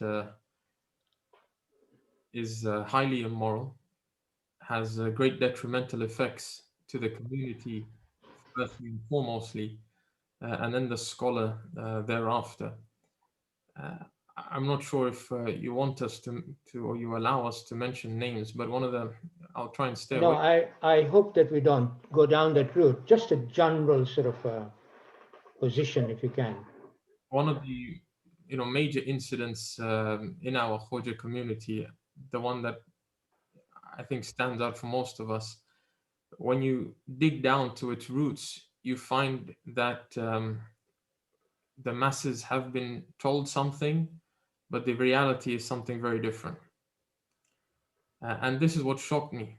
When I came to hear that X is banned or Y is banned, and when you go and try and dig into it yourself, and you go to the root and you go to the source, and you realize that this was never said or this was never the intention, you begin to question why these bans are taking place in the first place. Is it because individuals are actually concerned for what is being mentioned to the community, the research that is being presented, or the advice being given? Or I come back to my point of fear. Are people actually fearful that differences of opinion might actually make people think, make people question, make people go against the grain, make people change, in their actions and in their thought process? So I think it is highly immoral, but we also have to look at it from a community perspective, that if a community feels that X or Y is gaining traction in the community and people are listening to them, and the community as a whole, its scholars as well, especially its heads, feel that this is not beneficial to the community, then there are very moral and practical methods to go about ensuring that this ideology, thought process doesn't infiltrate and come into the community. Very simply, you don't invite such a person to the community, and you've pretty much capped that hole. You can't stop people from listening to what's online. I remember Sayyid Sistani mentioning to me directly and saying that this person has said X and Y, but it's not my duty to go around and correct everyone who speaks. So we have to realize that it's not our role to police. As heads of community, yes, there is a certain responsibility to ensure that the community stays within a particular fold, and you try and do that to the best of your ability, but you cannot then tell the community that this is the only interpretation of Islam, because that has obviously its negative effects as well. I hope that brings my point across. That's a very presentable viewpoint that you have explained to us. Sheikh Saleem? Yeah, I would personally concur. I mean, I think even our lives here in the West have shown us that when you ban something, people want it more. When books are banned and books are burnt, people go out and want to buy that book more, right? I mean, that even happened when 9/11 happened, right? And Qurans were being sold out across America because people wanted to know what is in that book.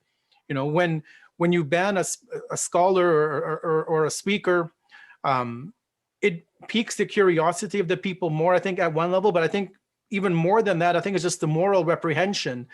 If you don't accept what a speaker says, well, I mean, first of all, there's so many issues at play, because are you coming and reviewing that scholar's opinions with your own biased lenses? Or, have you misunderstood his writing or his speeches or his lectures?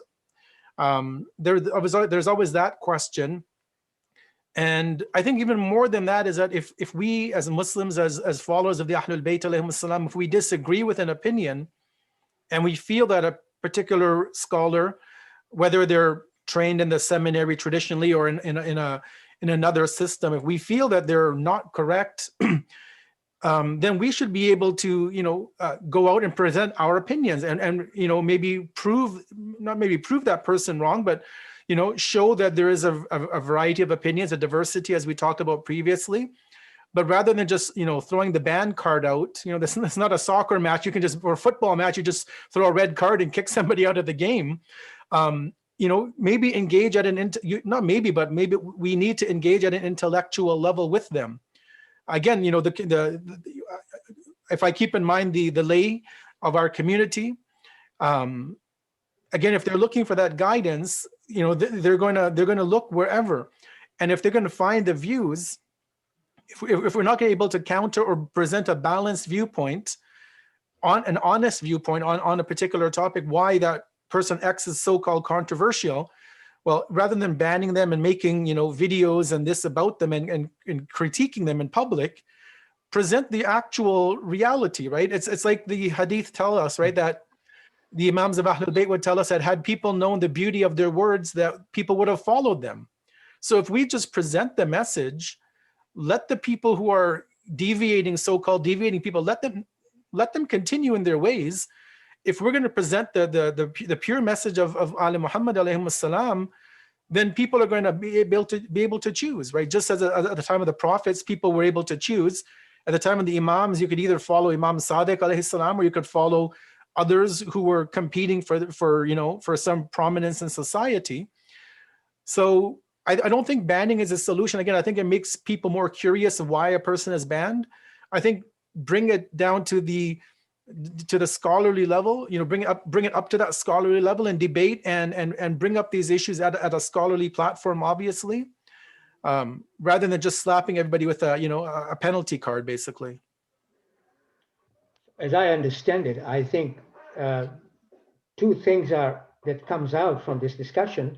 One of them is, of course, that we need to educate our community, that look, there are diversities of opinion, and I think we need to educate ourselves and obviously understand which one is the one that matters. And of course, when you look at a balanced opinion from both sides, common sense is another thing which we all have to then use.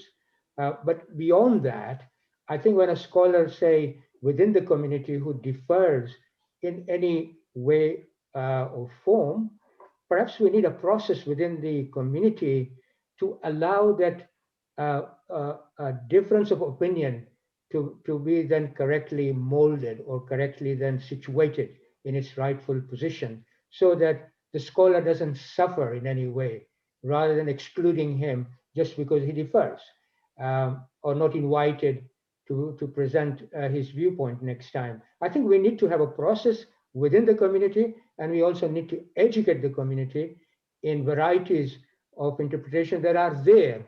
And of course, the Ahlul Bayt's interpretation must also be coming from the scholars, so that community can evaluate the situation themselves, rather than banning them and then ostracizing them in any way.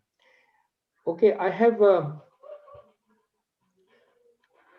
couple more questions. Do you think we should go on to it, or do you think you're tired? Can I finish with two questions quickly, and then, yeah? One of them is, of course, I just want very briefly from you guys, from your esteemed selves. All of you have a Khoja Ashnashi background, and I believe you are the proud products, and I'm sure the community also, amongst many others of our community. How has the Khoja community benefited you, and what challenges have you experienced in serving the community? Now, I think you've described the challenges, but just say something about how the Khoja community benefited you. Alison, Sheikh Alison? I believe the community has played an integral part in making each and every one of us who we are, from the onset of teaching us through the madaris. And we have a fantastic madrasa system. I think in nearly every community is really well organized. And so that's something to be extremely proud of.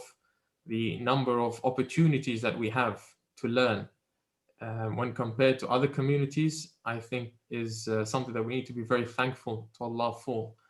I speak about here in Stanmore, there was a time well before COVID that there was nearly something going on every day of the week. And if you wanted to learn about the Quran, there were tafsir sessions. If you wanted to learn about Islam in a bit more depth, there were different modules being taught by different scholars and teachers, both academic and in the traditional fashion as well.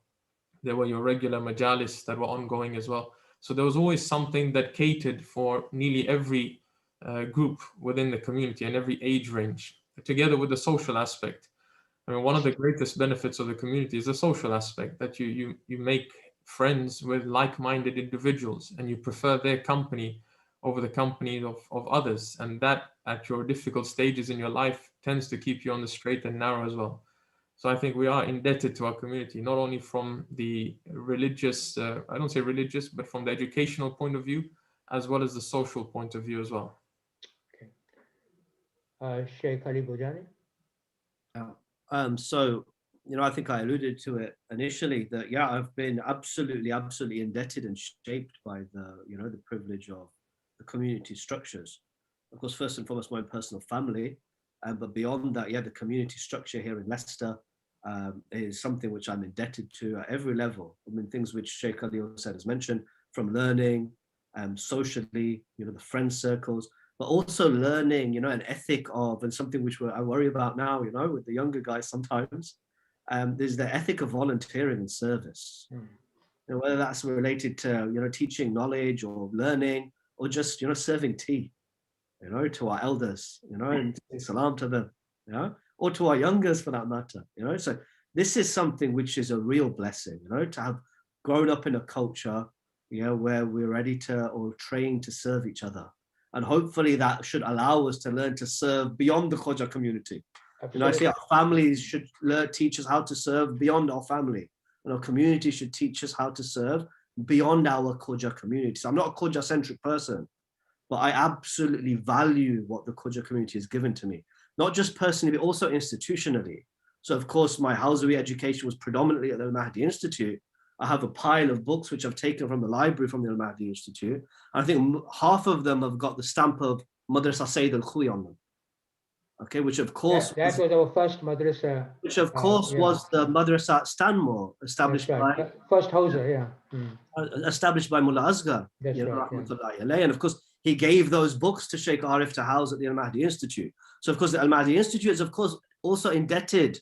Again, it's not a Khoja-centric institution, but it is indebted to the Khoja community. So personally, from my personal context, my community context in Leicester, and my family, my kids, they benefit because I'm close to Leicester Jamaat. The value for my children, I can't count that blessing, to be honest with you. So we're indebted to the community. May Allah, strengthen our community, resolve our differences, help us to learn from each other and move towards Him. Wonderful.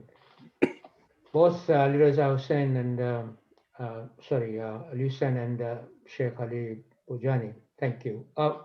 Shaykh Saleem. Yeah, I would how do you feel about Khoja community? How has that benefited, how this community has benefited you?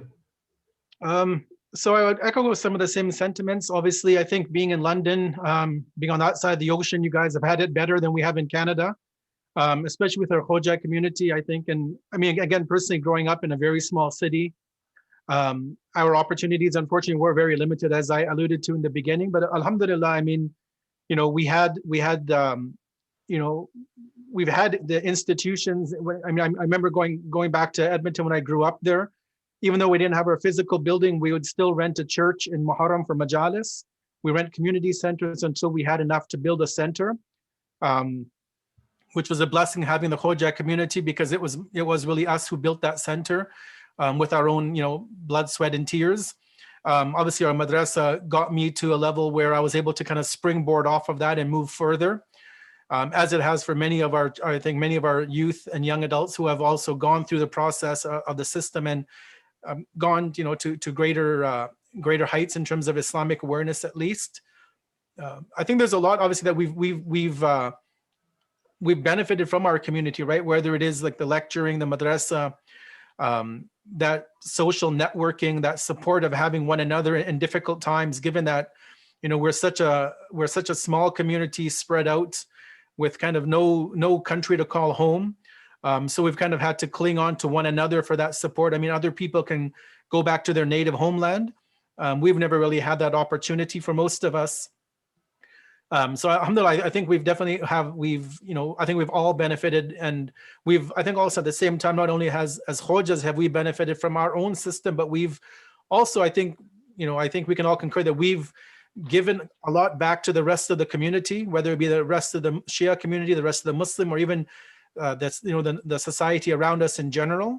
We've tried to do our best to, I think, give a helping hand to those once we were able to kind of establish ourselves. Wonderful. Okay, last question now, and I think all of you will address it individually. Just talk about what personal research projects are you working currently, and how do you see those, if you are working on the research project, how do you see it benefiting the society? And finally, couple it with what advice would you give to anyone that wants to pursue this noble path of studying Islam as you have done? So if you can combine this together, if you can. Shall we start with Al-Hussein?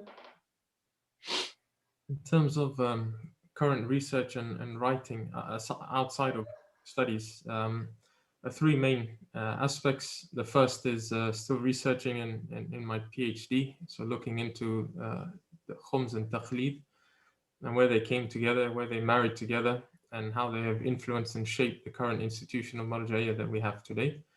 So that's one of the researches that I'm undertaking. Another one is in the proving the existence of the 12th Holy Imam from his aspects of his birth, more specifically than anything else. And finally is a book that I'm writing on Islamic mysticism. So these are the three. When would it be published? Pray for me. Let's finish it first. Inshallah. Cart before a horse, horse before a cart. Okay. Inshallah. So those are the three. Yeah. What advice would you give to someone who wants to sort of take the path that you have taken? I mean, there's obviously going to be a lot of advice that everyone can give. From my perspective, I feel very strongly about the intention and the reason why somebody wants to start studying their religion and moving into it. Unfortunately, I've seen, and I'm sure everybody else has, you've seen within yourselves as well as others who started, and then they come to a crossroad where it's very easy to slip if the intention changes or the reasoning and the motivation changes. It's easy for this then to become a hijab more than anything else. So instead of it facilitating for you to get closer to God, benefiting yourself firstly and foremostly, and then your community, it could actually be a hindrance in your progression to God. So long as your intention remains sincere, then I think pursue it, and whichever opportunity arises, be it here in the West, be it in the East, try and grab that opportunity with two hands.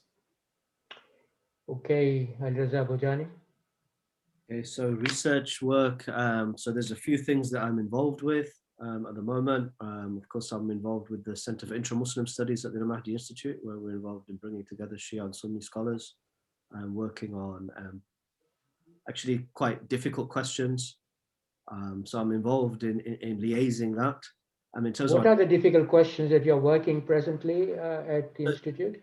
So this in terms of the Center for Intra-Muslim Studies specifically. So right. it's Shia-Sunni dialogue. Okay. So it's difficult questions at the Sunni-Shia intersection. Right, okay. So actually, and it's, it resonates with some of our discussion today.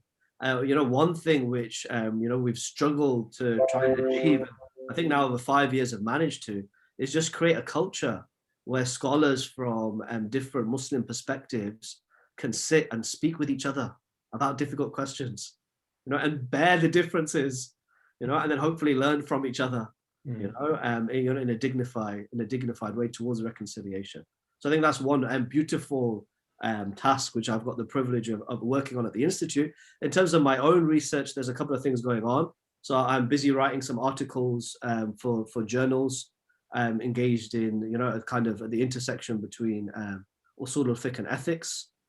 I'm working on a project for the International Foundation for Muslim Theology, which has received a grant from the John Templeton Foundation, which is looking at reviving Muslim theology and more generally beyond a Shia framework. So I think I'm the only Shia contributor to that volume. So that's over the next 12 months. So that will be an article on the nature of God's speech. And then the other thing that I'm working on in terms of writing is part of the Living Sharia project, which involves the Khoja community. So this was with my work at Oxford University, where we did some empirical work. I was working with an anthropologist, and I'm supposed to be the one who has the theological or jurisprudential background. And we're looking at how the lived practice of Sharia can actually inform theological and jurisprudential deliberation. So we have a couple of articles, one which is under review at the moment with a leading anthropology journal, and a couple of others which we're writing. Okay, and what about, what advice would you give to someone? Advice, I think one of the most, people think that Hawza studies, I think Shaykh Ali Hussain's comments are absolutely paramount, and to try to seek God and to try to seek self-improvement continuously. I say try because it really isn't easy for me at least, and I don't think it's easy for any of us, frankly. So to try to seek self-improvement and to try to seek God.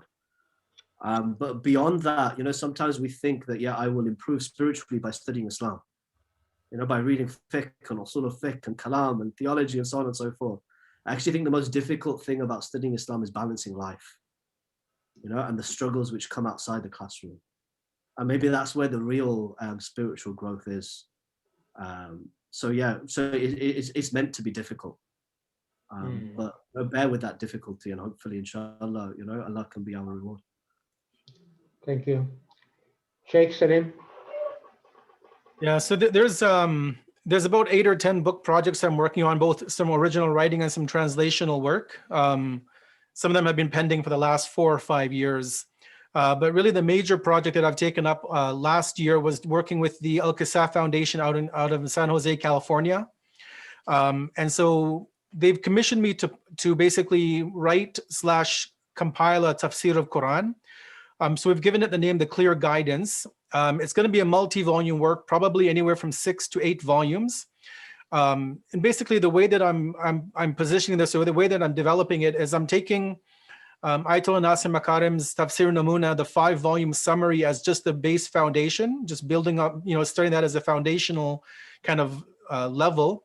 But then I'm building upon that using tafsir, his full tafsir, also using Tafsir al-Mizan, and also using Tafsir of Ayatollah Jawadi Amali, his Tafsir Tasneem, which is around 100 volumes. So I'm basically, whenever I find that there are gaps in what Ayatollah Makarim has mentioned, and given that he wrote this commentary, I think over 30 years ago, or his students compiled it based on his lectures. Obviously 30 years ago, a lot of things have changed. Research has changed. A lot of just different ways to look at the ayat have changed. Some views that he presents, I personally don't concur with, and I find them to be quite out there. And so we're basically, I'm looking at about 4 or 5 different commentaries and trying to piece together a commentary in English that will be really resonate, hopefully, with the young generation, with the new generation of Muslims, and even non-Muslims for that matter. So also I'm tying in other aspects. So if I get to ayat that may look at issues of a scientific nature, I'll do some research and try to understand those concepts. So not sticking just to the traditional kind of, okay, this verse was revealed about this, and this is the Shia Sunni approach of it. I'm trying to go a bit more deeper into that. We've put out we put out the first the tafsir of Surah Fatiha just as a kind of a teaser online for people to read in PDF. And then over the past 6 months, I've now completed Surah Baqarah, and I'm just on about verse 120 of Surah Al Imran. So hoping to complete Al Imran hopefully by the end of Ramadan this year.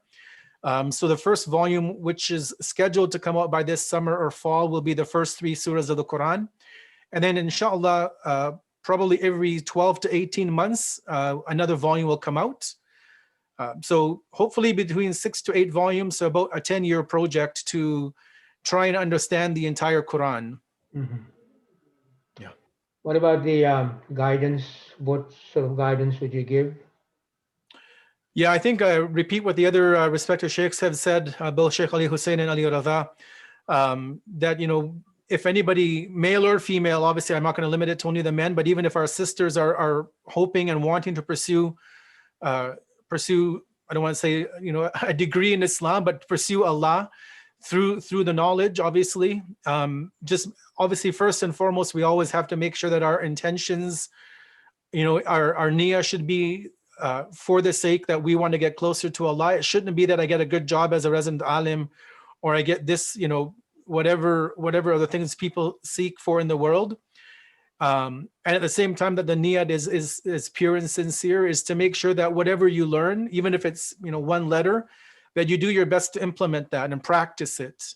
Because it makes it's like Allah says in Surah Al-Jummah about those who given the Torah and didn't apply it. It's like a donkey carrying books. So I think as students of knowledge, well, we're on that path, and that never ends, is that if we learn even the smallest of lessons our teacher gives us, or we read a hadith or we read a verse and we deliberate and reflect on that verse, and it clicks and it resonates, we need to make sure that we do our best to apply that in our lives. And if we have a family, obviously, Quran says, save yourselves and your families. So we work at our level first, and then we then we even think about conquering and saving a community, is to save ourselves from the fire, save our spouse, our children, our family members. And once we've got our own house in order and have taken care of ourselves and are confident that we're doing what we can to get to Jannah, then we look outside of our homes, and we take whatever we've learned to that next stage. Wonderful advice from all three of you. Now, time has run out. I could have gone for another hour, but I think we're all tired. Thank you, really, thank you very much, all of you, for participating in this panel discussion. To be very frank, I've learned a lot from your experiences and viewpoints, as I'm sure our listeners also would do so. What comes out from this panel discussion is how inspirational each of your journey to learn Islam, and then subsequently your quest to understand what Allah subhanahu wa ta'ala wants from us to fulfill our own potentials that He has endowed us with. Of course, there are obstacles in the journey, and of course, there are challenges which we obviously alluded to. But from this discussion, we're now more aware, at least the community is more aware of your thoughts processes, as well as your needs, and how we as a community should and ought to assist the general scholarship of Islam in the community. Finally, we also come to know that there is so much as a community we can do, not only to enhance your scholarship, but also deeply understand the guidance that Allah subhanahu wa ta'ala has given us in a way that allows us to negotiate our journey in this world. So I am really thankful to you for giving us this huge benefit of your experiences to us. And also, I think very candidly, your thought processes on many challenging issues that face the community, not only the Khoja community, but also the Shia community generally and Muslim community generally. So I really thank you very much, all of you, and Sheikh Saleem. I hope that you have very good iftar soon. Thank you. How long is it? I hope so too. Right. And thank you very much, Sheikh Al-Yusen and Sheikh Ali Raza. I think I had a wonderful experience in this discussion, and I learned a lot from you both. Thank you very much. Assalamu alaikum wa rahmatullahi wa barakatuh.